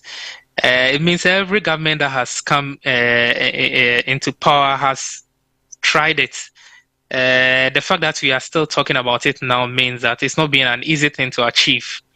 But I want to give credence to this government. I think with this recent e-invoicing thing, it's one of the bases by which they are achieving that, to making sure that it's putting some integrity into the system, that what businesses are recording as their revenue is exactly what is going into the system, and government is getting its fair share. The other point of broadening the tax base is that a lot of times the informal sector has been targeted. That is fine, but there is also a certain middle class that, if you look at it carefully, hasn't really been paying their fair share. And for me, I think the formal businesses or the usual business that we see, the no names that we hear, they seem to have been taxed enough. But there is that middle section of individual, privately owned businesses, etc., that seems not to be making their share. And then usually the main ones that are seen, have their billboards around, are the ones targeted. So for the government to continue with its ongoing success, I think it is an area that they have to target lawyers, doctors, importers, and so much has been done, but we are not seeing the effect. And I think once they continue this way, those doing online businesses, etc., are made to pay their fair share, we should see an appreciable increment in the tax revenue that government receives. I think currently the tax to GDP ratio, that's the amount of tax that government gets from the economy, is around 14%. People give all sorts of percentages. I've heard 12%, I've heard 15%, but it's so low, whichever basis you compare to. So it's something, it means that there is space for more. And one more before I conclude, it's the fact that tax to GDP ratio is low, is that it can also be attributed to the fact that government gives a lot of exemptions to some businesses. And as long as that continues, even if your tax base is 100 and you've given exemption to like 10% of the tax base, no matter how much you collect, 10% is out of it. So if you have a tax to GDP ratio of 16% and you've already given 10% or 5% to a certain number of businesses, you can never increase your tax to GDP. So it's also an area that government has to look at. I agree that tax exemptions have to be given, but they have to be very strategic with giving these exemptions. Well, thank you so much, Gideon. I mean, we actually don't want to let you go, but to actually continue, one thing they did mention of the fact was that government will reinstitute the integrated property tax system by synthesizing data from the MMDAs. Now, what do you actually have to say to this? Yeah, so if you check last year's budget announcement, this measure was in there. I think it was also there the previous year as well. When it's got into implementation issues, so one of the areas that has not been properly taxed in Ghana is the property or land valuation property owning here. It's so if you travel elsewhere, you're in the UK, you pay council tax, for example. This is based on your area that you stay in and the value of your buildings. But here, when you check around, and almost nothing is being collected. And so earlier, I think 2 years ago, government tried to work out with the local governments, so the district assemblies, the metropolitan agencies, to come, because it falls under their jurisdiction. And so they were supposed to come together, and then GRA will collect it for them and then give a portion to them. Because for all these years, they've not been doing well with collection. There's been all sorts of allegations of misappropriation and not doing the right thing. So the government came, or NPP government said, well, we want GRA to take over this role. But I think just around the time that the implementation started, there was some legal issues. I don't want to go into it too much as to whether GRA really has a mandate or whether local governments. And so I would want to believe that that legal issue has been resolved and that GRA is ready to go ahead with the collection. I also want to believe that they've done their homework and groundwork very well, and then they will be able to link in the digitalization agenda that has been done, the national ID, and then link each property to an individual, so that they will make sure that every property is covered, and then each property, for example, pays its fair share. So if you have a house at Trasaco or East Legon, you are not going to pay as the same amount of property tax that somebody maybe I don't want to mention any area, but in a not so prestigious area. If you have a 5-bedroom, 3-story apartment, for example, you're not going to pay the same amount of property tax that somebody who lives in a 2-bedroom semi-detached. So it's a very promising area that I think if the government is able to get its acts together very well, they would be able to close the revenue deficit gap. Okay, so one final one. Now they made mention of the fact that the road toll, they used to take toll, and that tax was actually working towards an end goal, but it stopped, and now they want to bring it back. Do you think that is going to help in any way? Yes, it would, because the current situation we find ourselves in, our road network needs a lot of investment. We can look at the motorway, what's been happening to it, the expansion, and so on and so forth. So, of course, I'm trying to recollect the revenues they were generating there, but I think it itself want to say kitwa biensua. So, as much as little as they will get, it should help cover government deficit and help with the infrastructure projects. Well, thank you so much for your time, Gideon. It's been, quite a learning curve. We've been able to learn a lot, and we're grateful for your time. We spoke to Gideon Ayi-Owu. He actually works with Deloitte. He also is a tax expert. You're watching ABC News. Do stay with us. We'll be back shortly.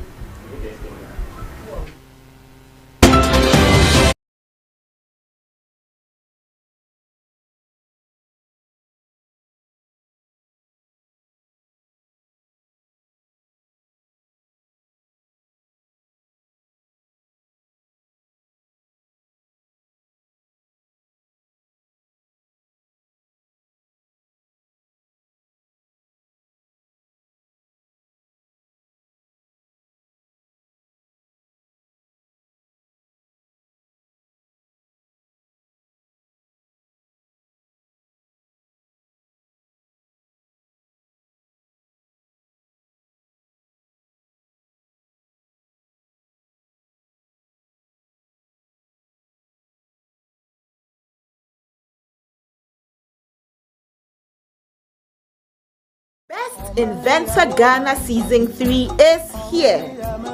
ScanBrain Limited, organizers of the Best Inventor Ghana, has opened registration for the 3rd season of this innovative show. Who can enter? Manufacturers of innovative solutions for daily use. Winner goes home with 5,000 Ghana cedis. First runner-up with 3,000 Ghana cedis. And second runner-up with 2,000 Ghana cedis. The show will be broadcast on ABC News Ghana Television. Best Inventor Ghana Season 3 begins on the 21st of September 2024 at the Assembly Hall of the St. John's Grammar School. Registration is open to everyone. Call us now on 054 955 4148 to register.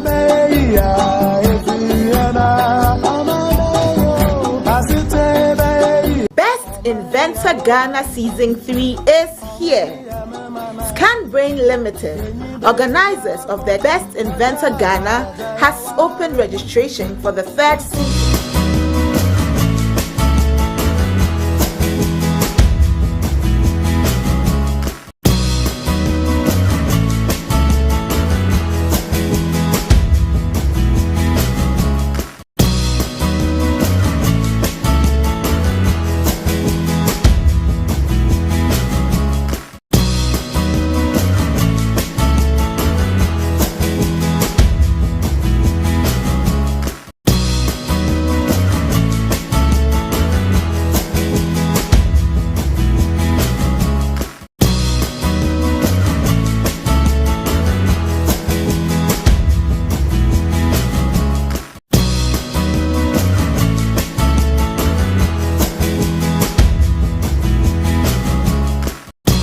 You can advertise your brand or business on ABC News GH Television.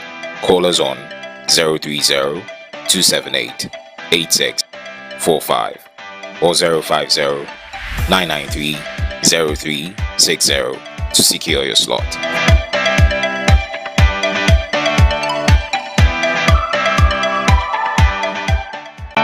You can advertise your brand or business on ABC News GH Television. Call us on 030-278-8645 or 050-993-0360 to secure your slot.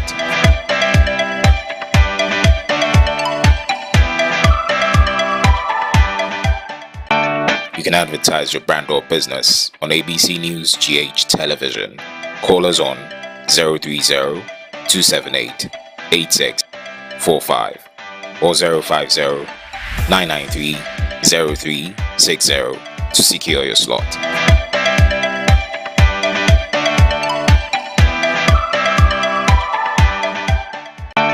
You can advertise your brand or business on ABC News GH Television.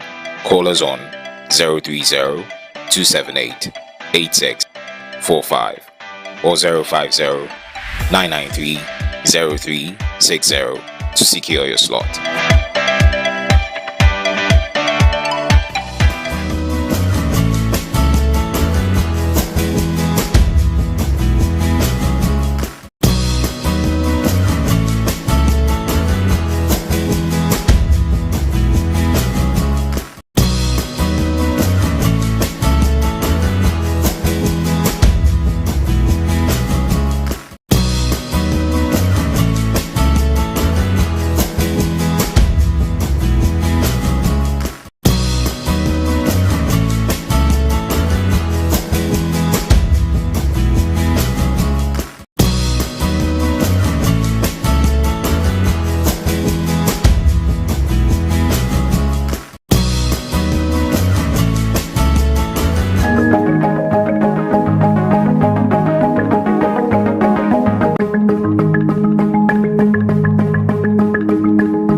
Spoke to Gideon Ayi. He is with Deloitte on the tax aspect. He happens to be a tax expert, and we're looking at some of the key issues of tax. There were some tax amendments that took place last year, and then also he touched on that. He also spoke about, how the minister who presented the mid-year budget review also made mention of broadening the tax aspect, also onboarding quite a number of people onto the e-VAT system. So we touched and looked at all those things. Currently, we're moving on. That was not the only thing that was discussed in the budget. We actually had something on infrastructure, and we currently have on the line with us Mr. Emmanuel Cherry. He happens to be the CEO of the Chamber of Construction. Hello, sir. Good afternoon. Good evening. Welcome to ABC News. Good evening, my dear sister. How are you? I'm fine, thank you. Now, earlier today, when the finance minister made the presentation of the mid-year budget review, one thing he spoke about on the roads and highways, one of the key things was the fact that as much as the government was determined to improve road infrastructure in the country, they've done this through the construction of new roads and the upgrade and maintenance of old ones. Now, he did make a mention of quite a number of roads. So some of the roads that he said they had actually rehabilitated and maintained nationwide.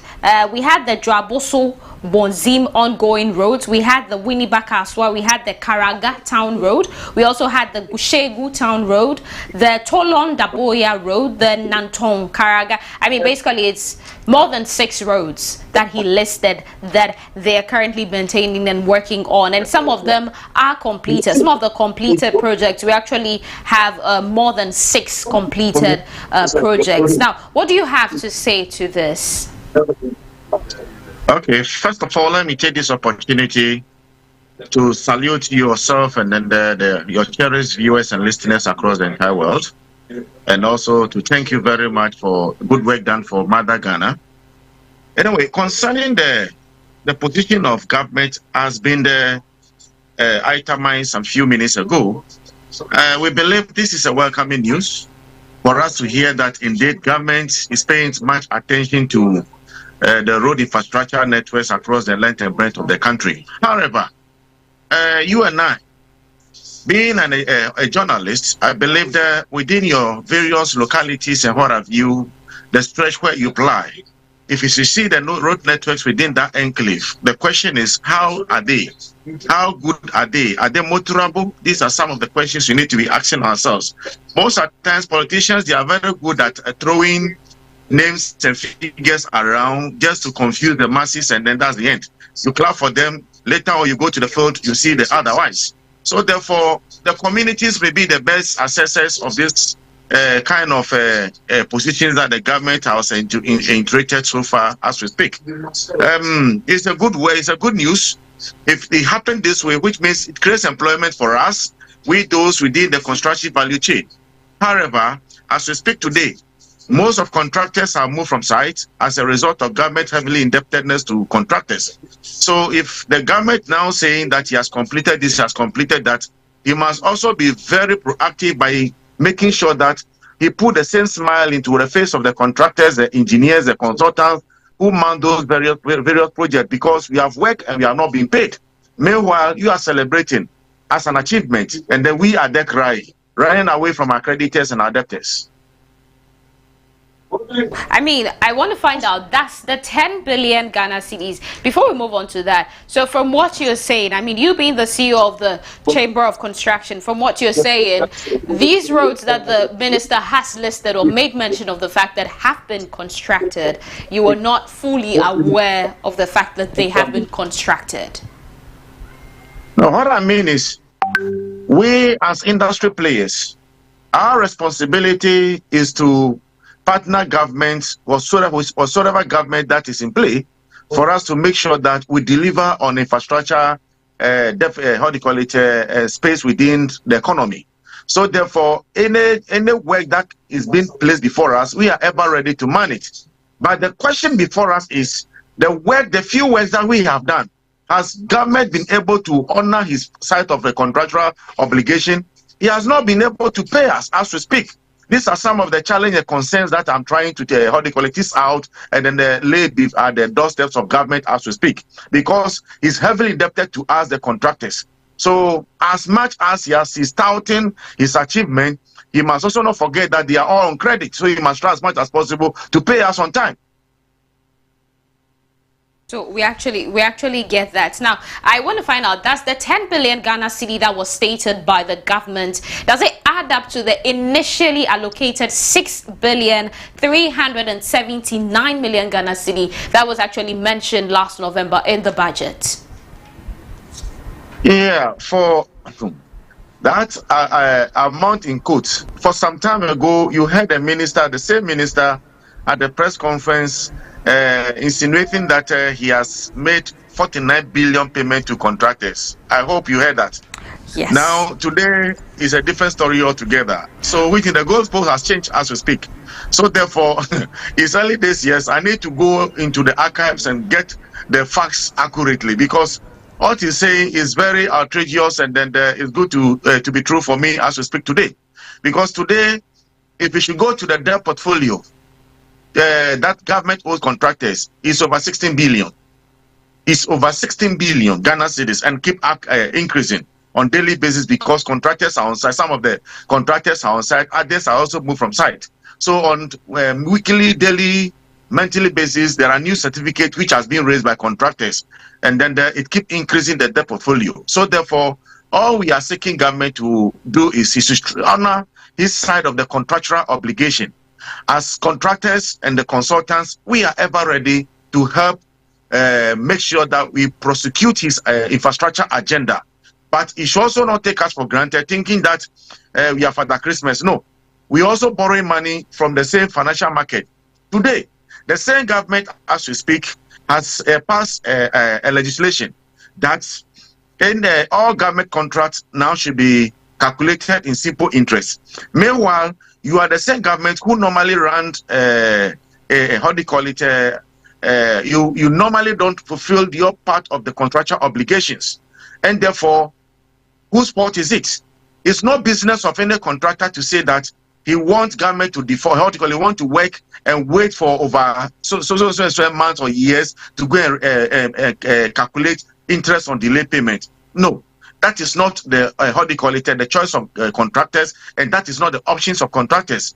But you, the same government, you always default. So whenever you default, you're expecting us to use simple interest to calculate. Meanwhile, in the financial market today, my sister, go to the financial sector today. Go to any bank, find out, take a facility, default. If a facility is within 6 months gestation or duration, you default for 1 week or 2 weeks or 1 month or some few months or some few weeks, you see the calculations that will be placed before you. It's going to be a compound interest calculation. So as a business person, I've gone to the financial market, borrowed money, worked for you government, expecting you to be paid. If it's road, within 91 days or 180 days, if it's building, within 28 days or 45 days, you are supposed to honor your part of contractual obligation. You have not been able to pay this. Now you run into default, and you want to use simple interest to calculate. Then where do I get a top up to go and pay my liability to financial institutions? You see the double standard, what we are witnessing today. So that is one of the challenges here now. So it's been said, but sincerely, we are not happy. We are not happy one bit, because there is no provisions made in the budget review stating that even though this particular contract is is ongoing and thereabout, but it requisites revenue of how do you call it, funds that's supposed to attach. We don't know where it's coming from. So therefore, what is the fate of he contractors today? Should we go to the field, finish the work? Where will the payment be coming from? The one that has already been completed that the government is celebrating, have we able to raise the requisite funding to pay us? These are some of the questions that we have answers to. Well, since you've actually raised the issue about, being owed, I want to find out how much exactly are you being owed by the government for works that you have actually done? For now, sincerely, on our table is over 16 billion and still counting. Today it will be much more than that. So which means we need to go back to the various. Or 16 billion. Yeah, 161. That's 16 billion Ghana cedis as we speak.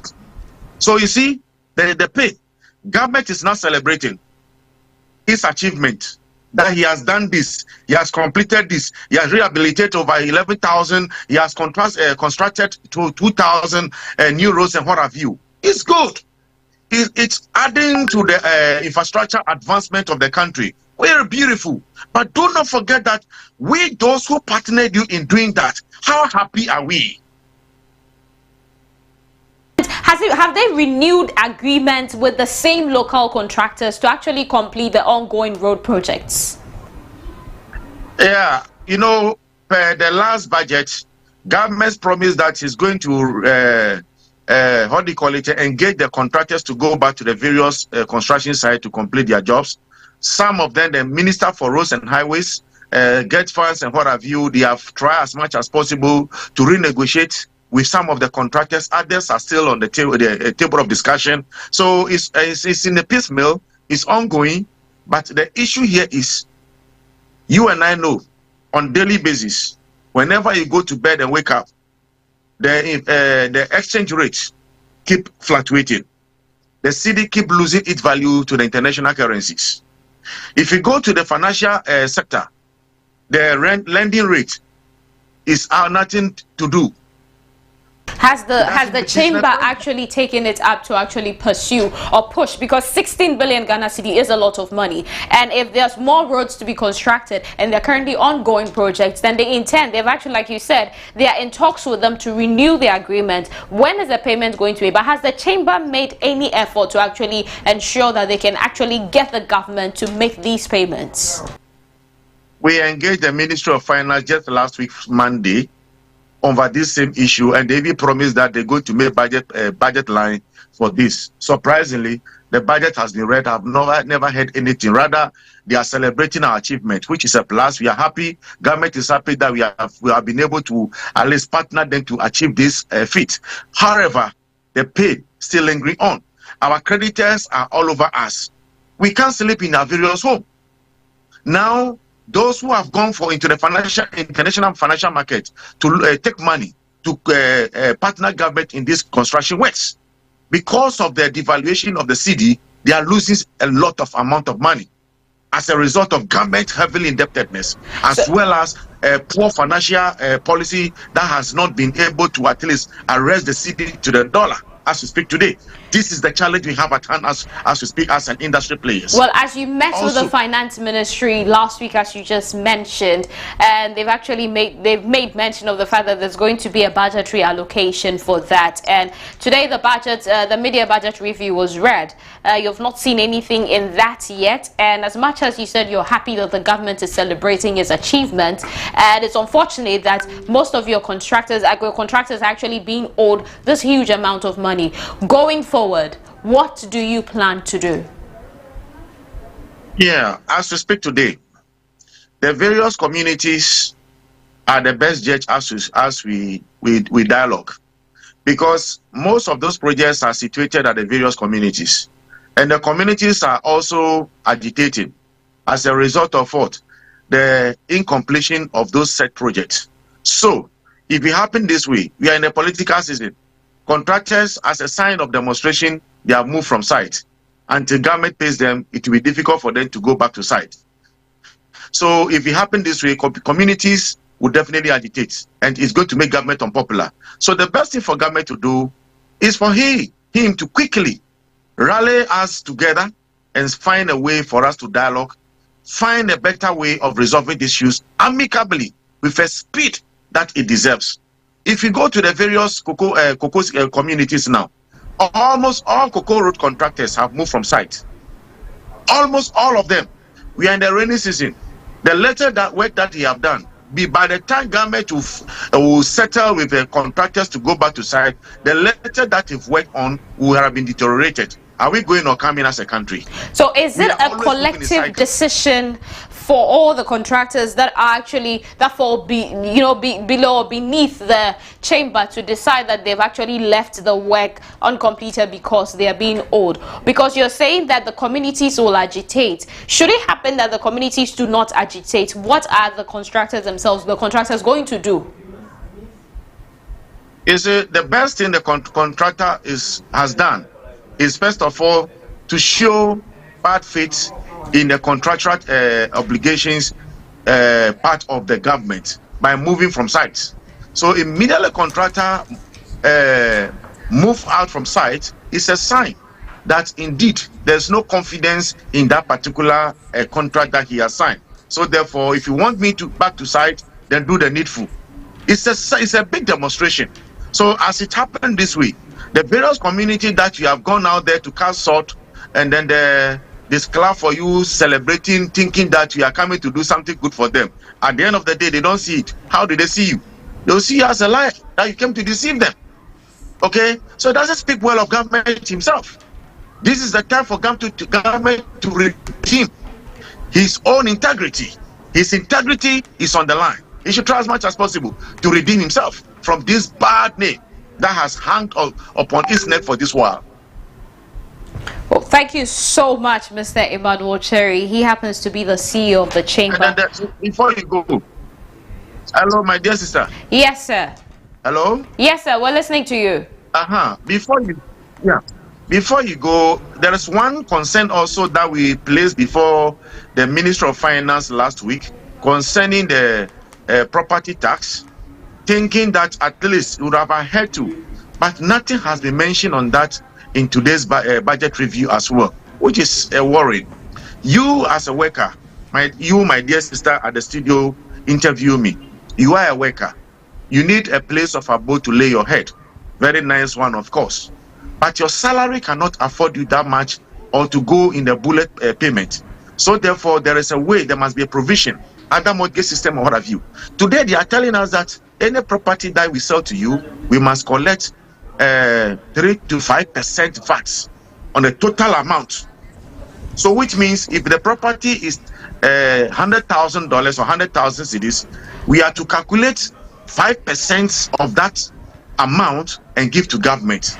Well, so how can you buy property in this condition? That is a very worrying situation, but like they also made mention of the fact that they're working towards creating affordable housing for quite the percentage of population, especially within, you know, those in Tema and the Accra state to be able to afford it. Well, time doesn't permit us to go further, so thank you so much, Mr. Emmanuel Cherry, the CEO of the Chamber of Construction. Thank you so much. Well, we just spoke to him and he shared some grievances that they have regarding some debts that are being owed them. Well, moving straight, education was one of the key things that was actually spoken about in today's mid-year budget review, and we're looking,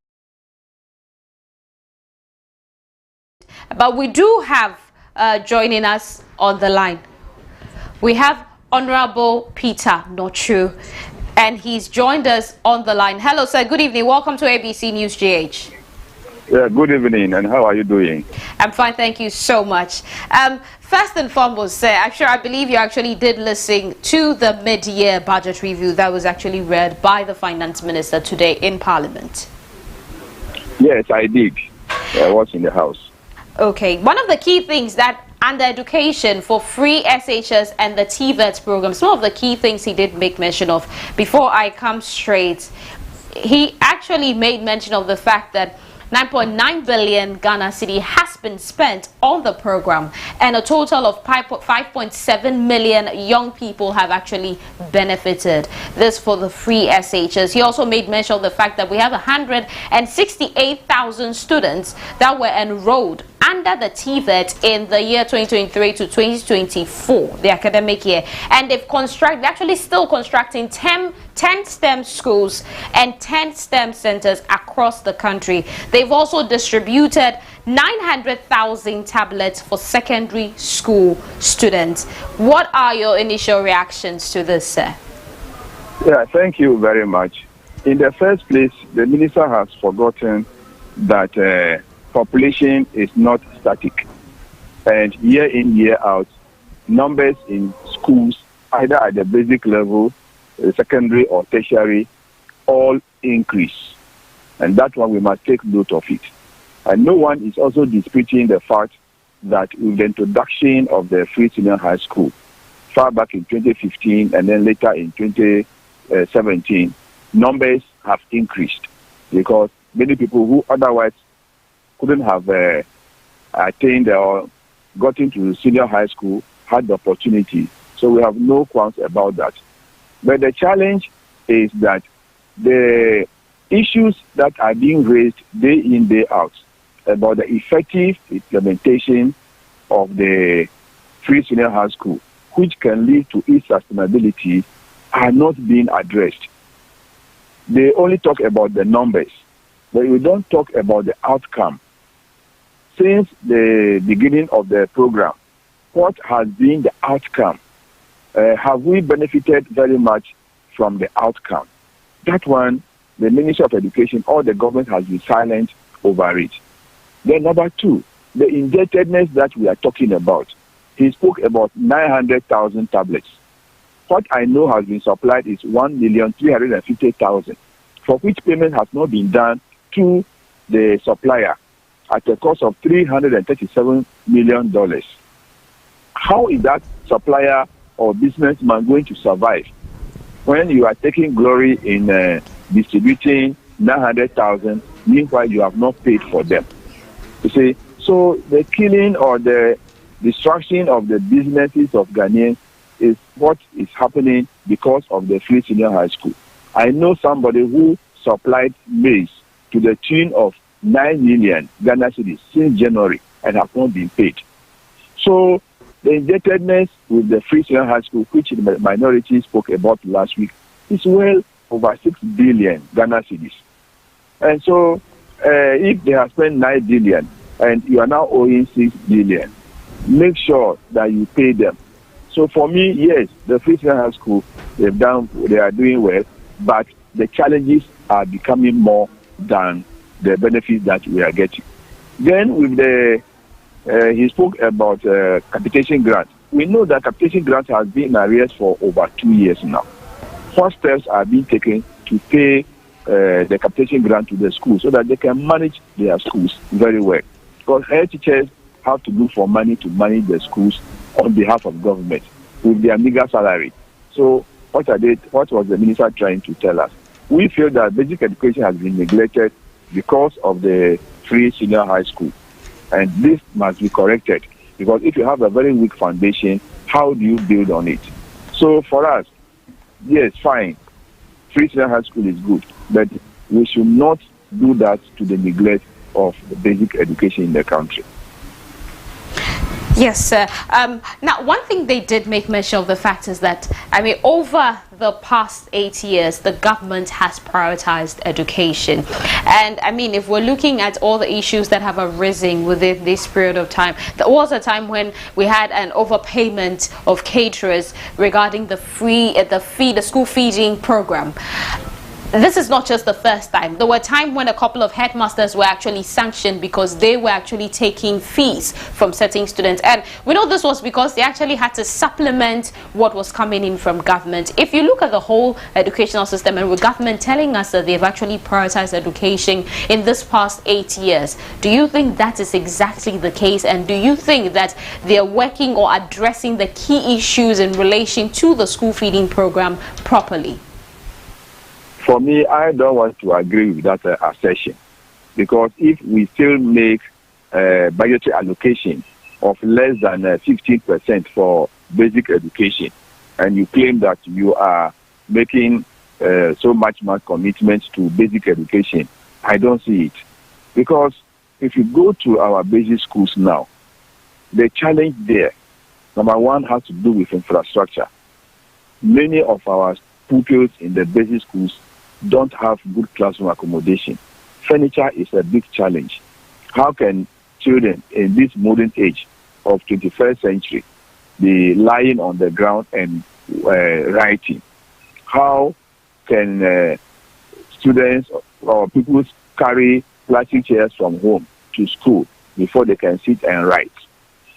Textbooks are not available for all the children. They are not there. And the capitation grant is in arrears. And let's talk about the school feeding program, because what is being given them is nothing to write home about. Poor quality of food that is being given to them. Then there is so much corruption also within the school feeding program. Look at the auditor report that over 2.3 million Ghana cedis was paid to ghost caterers. And we are not making any efforts to retrieve that money from those who made that payment. So what are we doing? We are not cooking, and we said we are cooking. Then at the end of the term, you are paid. Even the caterers who are really even doing their work, they owe them 2 terms now. They have not paid them. So to say that or claim that they have committed so much to basic education, I beg to differ. They are not doing well. Even the free senior high school, which is their flagship program or policy, I don't think owing people now to the tune of about 6 million should be a point for anybody to make reference to. So they are not paying the necessary attention. The funding that should go to basic education, secondary education, is not being released. So the problems are there. Until they clear those things, then we will know that yes, they are committed to basic and secondary education in this country. He did make mention of the fact that they've actually disbursed about 38 million Ghana cedis for capitation grants for the first half of 2024, sir. No, I disagree with them, and I challenge them to produce the relevant documents of payment. So they want to tell us that they are no more going to pay the arrears of 2022 and 2023. They must come out clear and tell us that, oh, they have written off that money and they won't pay to the schools again. Then we know that they don't owe them. They have forfeited those capitation grant payments. Then we will take it from 2024. Until they do that, we will continue to remind them that they are owing 2022-2023 academic year plus this year also. Yeah. Okay, sir. I just want to find out, has the committee received notification of the payment? I mean, they did mention of the fact that over 662 million Ghana cedi has been paid to caterers for the school feeding program as of June 2024. Yeah, as a committee on education, we will not receive that because the caterers are not under the Ministry of Education. They are under the Ministry of Gender and Social Protection. So they are responsible for the school feeding program. We are the Ministry of Education or the GS, we are only the beneficiaries, but not those who are in charge of the policy. So the amount, whatever amount is paid, will not come to the Committee on Education. It will go to Committee on Gender, Children and Social Protection. Yes, sir. I want to find out, before I let you go, are there some demands that the minority will be making to the minister about the education sector? Oh, very much. The first will be the payment of all that they owe to suppliers. In the first place, they should pay for the tablets that they have bought on credit, the 1.3 million tablets. They must pay the suppliers so that they can also make a living. They must pay the food suppliers. As I said, I know someone who is owed 9 million Ghana cedis for supply of maize. I know someone who is owed for 3 million Ghana cedis for supply of palm oil. So the various categories of suppliers, textbook suppliers, school uniform suppliers, will make a demand on the Minister for Finance to make sure that those people are paid as urgently as possible. A high percentage of the budgetary allocations to the education sector do go into what we call CAPEX, the capital expenditure.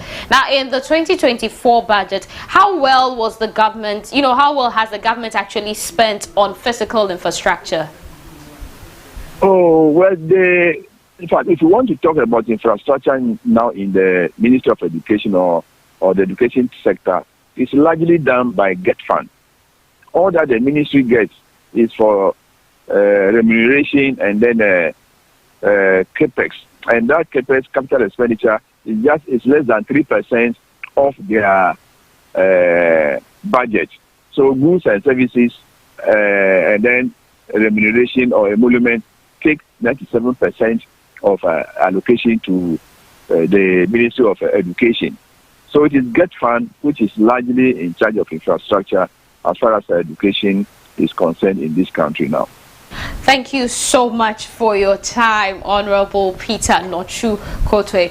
We're grateful. Well, that was Honorable Peter Nochu Kotwe, and he was actually speaking on some of the key things that were mentioned by the Finance Minister today in the mid-year budget review. There were some key allocations that were made in terms of education, and I mean, he definitely does not agree with some of the numbers. He doesn't agree with the figures. He's not for him, he doesn't believe, as the Finance Minister did indicate, that for the past 8 years, education has been a priority for this government. Don't forget also that they've actually actually listed quite a key numbers. He says he's not going to be able to ascertain or confirm whether they've actually received the 662 million Ghana cedi that the minister said was paid to the caterers under the school feeding program. Also, I made mention of quite some key figures, but we'll definitely look through some of the things that were mentioned before we move on. So do stay with us. We'll be right back.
Minister for Works and Housing, Honorable Kojo Opon-Nkrumah. I mean, in the budget that was read today, the mid-year review that was read today, there was some mention of some things for the housing industry. But before we move into that, hello sir, good evening. Welcome to ABC News GH. Thank you very much, madam. How are you doing? I'm fine, thank you, sir. I want to find out what, in your view, was the only highlight or the key highlights of the sector concerns of the economy in the budget that was read today by the Finance Minister. I think the big story from the mid-year review, as delivered by the minister responsible for finance, essentially is that when you look at the major indicators of our economy, they are all beginning to recover from the very dire challenges that we had in the last 2 or 3 years. In fact, he started off by acknowledging that there have been difficulties in the last 2 or 3 years. The government had to take very unpopular and difficult decisions in an effort to recover. But if you look at the data that he provided on the key indicators, inflation, growth, even the depreciation of the currency, and how steep it used to be earlier on, you come to the realization that the recovery is happening even faster than we're expecting it to. So the big story is that the Ghanaian economy is recovering, and it's recovering faster than was even anticipated. Well, we know that there's going to be a review subsequently that's going to take place. It will be debated tomorrow as the Speaker of the House actually agended. And we want to find out, I mean, the minority did state, though, that from what was read, they realized that there were no new policies that were introduced. What do you have to say to this? I mean, it is to be expected. We're about 6 months away from a general election. This is also a mid-year review of the 2024 fiscal program and economic policy. You really would not expect that at this time the minister will be introducing new programs or new measures. The intent of the Public Financial Management Act is that at this time he spells out how well we have performed in compliance with the budget and the program for the year 2024, not necessarily to be introducing new ideas between now and the end of the year. So it will be a bit absurd even to expect that that's what he will be doing between now and the end of the year. And that's why he wasn't seeking to do that. Well, earlier today we did have an interview with the CEO of the Chamber of Construction, and he did make some assertions. I mean, he made mention of the fact that government owes some contractors to the tune of 16 billion Ghana cedis. And as much as, I mean, they were excited that government was celebrating some of the constructed roads and things, they were not really happy because of the debt that was owed to them. Again, that is not very strange. First of all, if you look at the construct of our infrastructure development program in this country, contractors are engaged, they work and issue certificates, and government then pays those certificates. So at any point in time, any government will be owing contractors. The problem is whether or not how much is owed is overdue a certain payment period. And I'm not sure that I've gotten quite a bit of clarity from the submissions that he made on how long overdue the liabilities may be. But suffice to say, government will always owe some contractors. Government doesn't desire to owe contractors in perpetuity or to delay in servicing its obligations to contractors. The problem very often, and I say in all humility, is about our ability to raise revenue, our ability to mobilize the needed revenue to service all of these obligations. Revenue mobilization has been a challenge, remains a challenge, and is one of the things that we are consistently trying to improve on. If you compare us to our peers, what we call the OECD countries, we should be doing about 20% of GDP coming back to the government. We are way below that. I think somewhere about 13% of GDP. We need to work together to bridge that gap. Raise that revenue. You can then spend on paying contractors. You can then spend on executing social intervention programs. You can then spend on doing the development agenda that you have promised the people. But one of the major challenges that we have is domestic resource mobilization. And it is until we do that, that we can then ensure that delays in payments to contractors are curtailed. Well, thank you so much. Moving on to your ministry, I want to find out, I mean, the minister did make mention of the fact that you will actually be sharing with us some reforms, and we just want to find out that some of the full housing reform packages that you're actually expected to present before the House in the coming days. Can you actually throw more light on this? Well, the minister was right when he mentioned that we're doing some reforms in the housing sector aimed at ensuring that we can deliver some more housing units at way cheaper prices than what you find on the market today. Let me give you a bit of some data if you have time. If you look at the housing market in Ghana today, 60% of Ghanaians will not be able to get access to housing unless they get some sort of support, what we call social housing. 60% of Ghanaians. 35% of Ghanaians can only get property in the affordable housing range. And 5% of Ghanaians are the ones who can actually comfortably build or buy property without any major challenges. Now, today, Ghana is producing about 40,000 houses a year. It's all being produced by the private sector, but they're only catering for the 5% in the market and sometimes a little below that. The majority of us, from the 60% to the 35% who are looking for accommodation, cannot get it. And so landlords are always, either increasing their rent arbitrarily or asking for 2 years or sometimes 3 years. Agents are taking everybody for a ride. We have to do better to deliver more housing units and move from the 40,000 units to maybe double that. The way to do it is by reforming the housing sector and by giving the private sector some incentives to make it cheaper and easier for them to build. And working with 28 different stakeholder groups, we have come up with a reform package, a PPP program with incentives that will support the private sector so that they can build faster and cheaper for the benefit of Ghanaians. And as the minister rightly mentioned, in the coming weeks, we will be outlining all of these reforms. It covers things like how do we deal with questions of land? How do we deal with questions of ground infrastructure? How do we deal with questions of, cost of financing for developers so that they can get financing at cheaper prices to, develop? How do you deal with things like off-taker agreements? There are even some tax incentives that we have proposed, but obviously at this time, because of the economic conditions, we may not be able to implement the tax part of it, but all the other parts of it we intend to roll out. So you can look forward to this full set of housing reform packages that will be rolling out in the next few weeks. Okay, well, I mean, we know housing projects are typically funded by government, and then also the poor funding has led to stalled projects. We also know that, I mean, we know of your engagement with the private developers in a proper bid for a framework to establish a reform development plan. Now, do we actually have something like a proper framework to actually establish a reform development plan?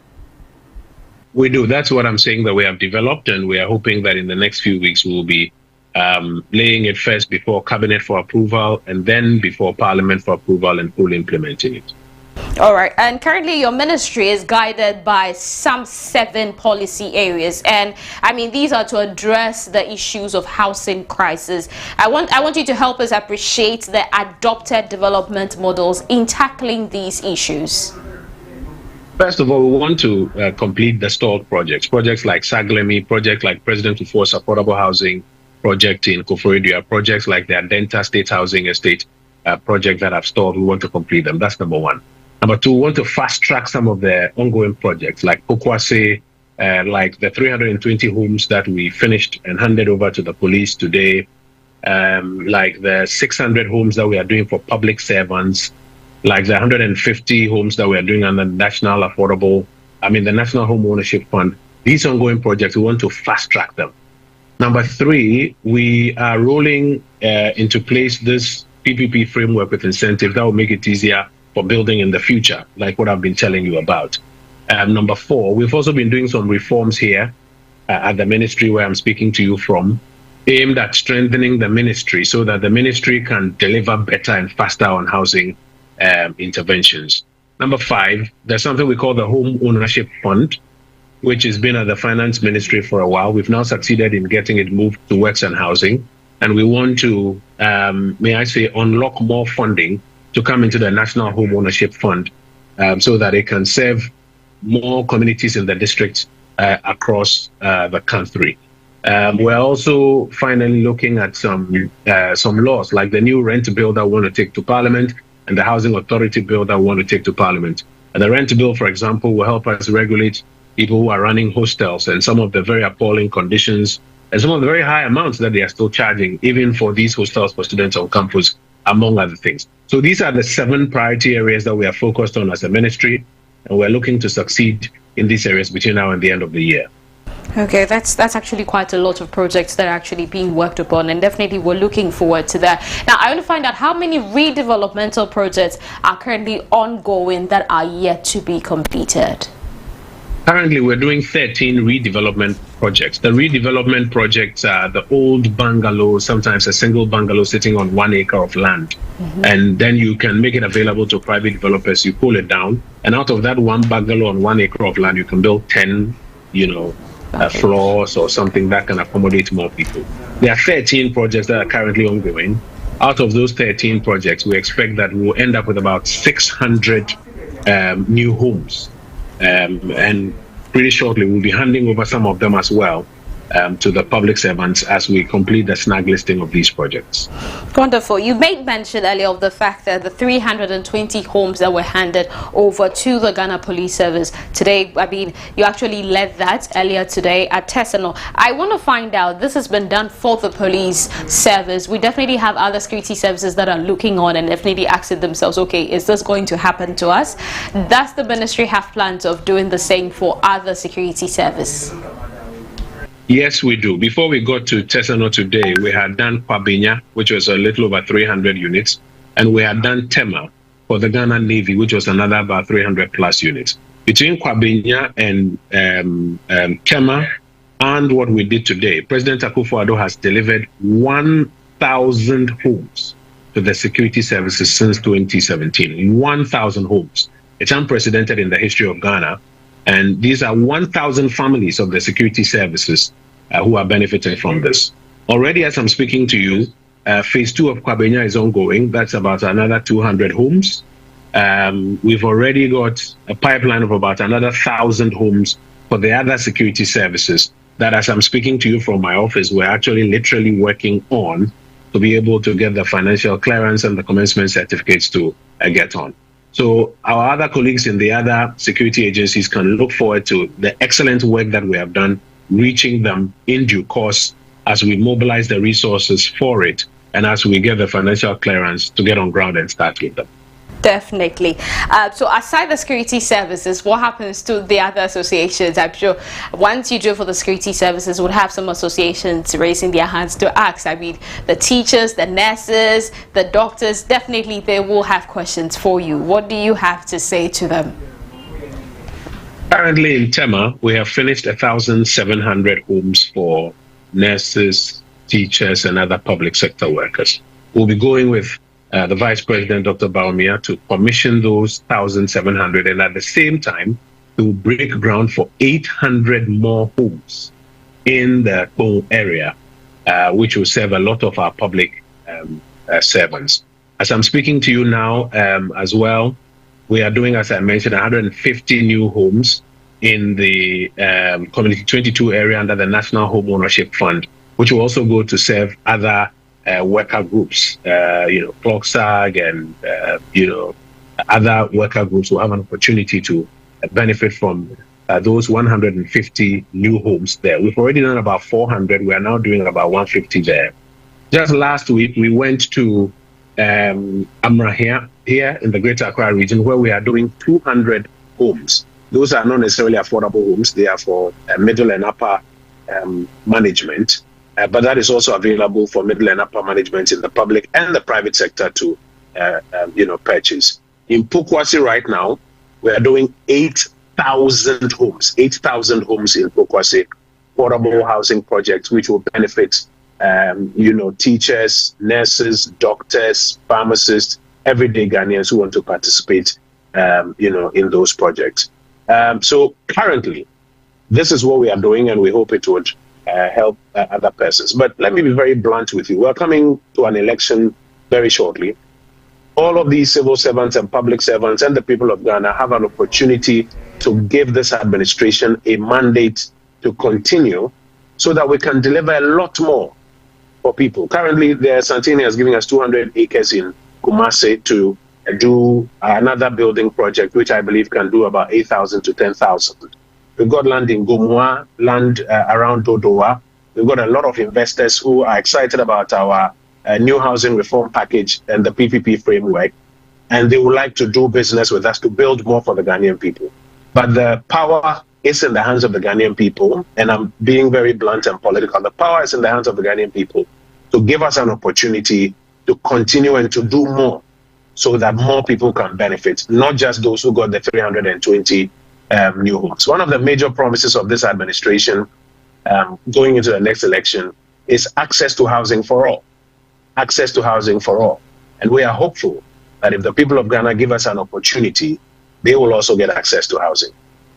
You can tell that that's what the ministry has been working on based on the numbers and the figures you've given us and the projects that are currently underway. One final question before I let you go, sir. I want to find out that with all these things, is the maintenance of these homes, is it directly under the government or is it under the respective institutions?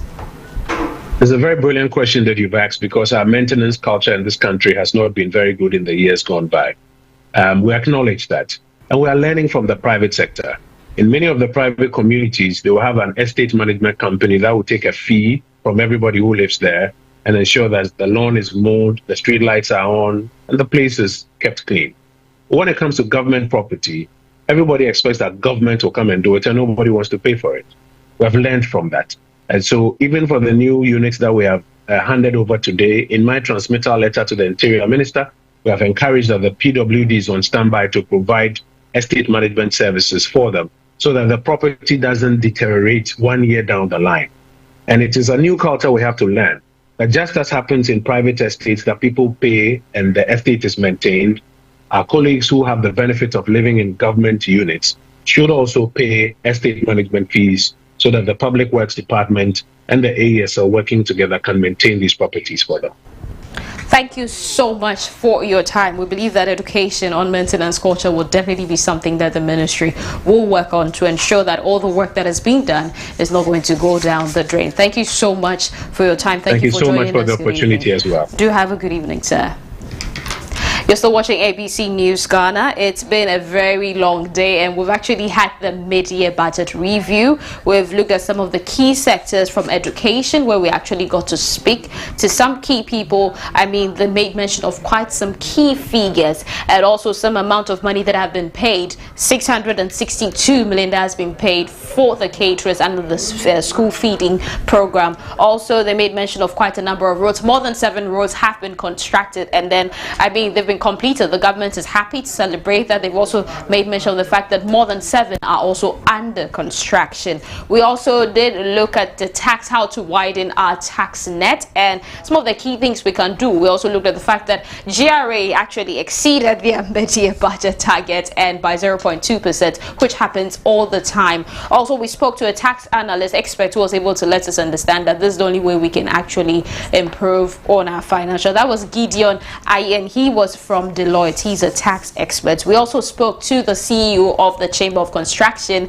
and he did have some claims to make about the fact that some contractors are being owed about 16 billion Ghana cedi. We also, for the Education Committee, we spoke to Honorable Peter Nokucho, and it's been quite a long day. I'm sure that by now you've seen some of the key things that have been mentioned. Minority though did mention the fact that they did not see any new policies that have been brought up, but the review will be debated tomorrow in Parliament, and we'll definitely be looking at some key things from that.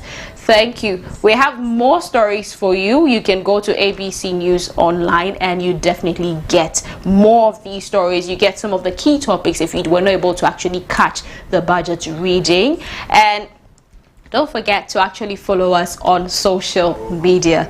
We're on Facebook, we're on Twitter. And tomorrow we'll bring you a package at midday of more stories of the budget and different aspects of it. Thank you so much for making time and staying with us. My name is Epifania Jokotogligui. Do have a lovely evening.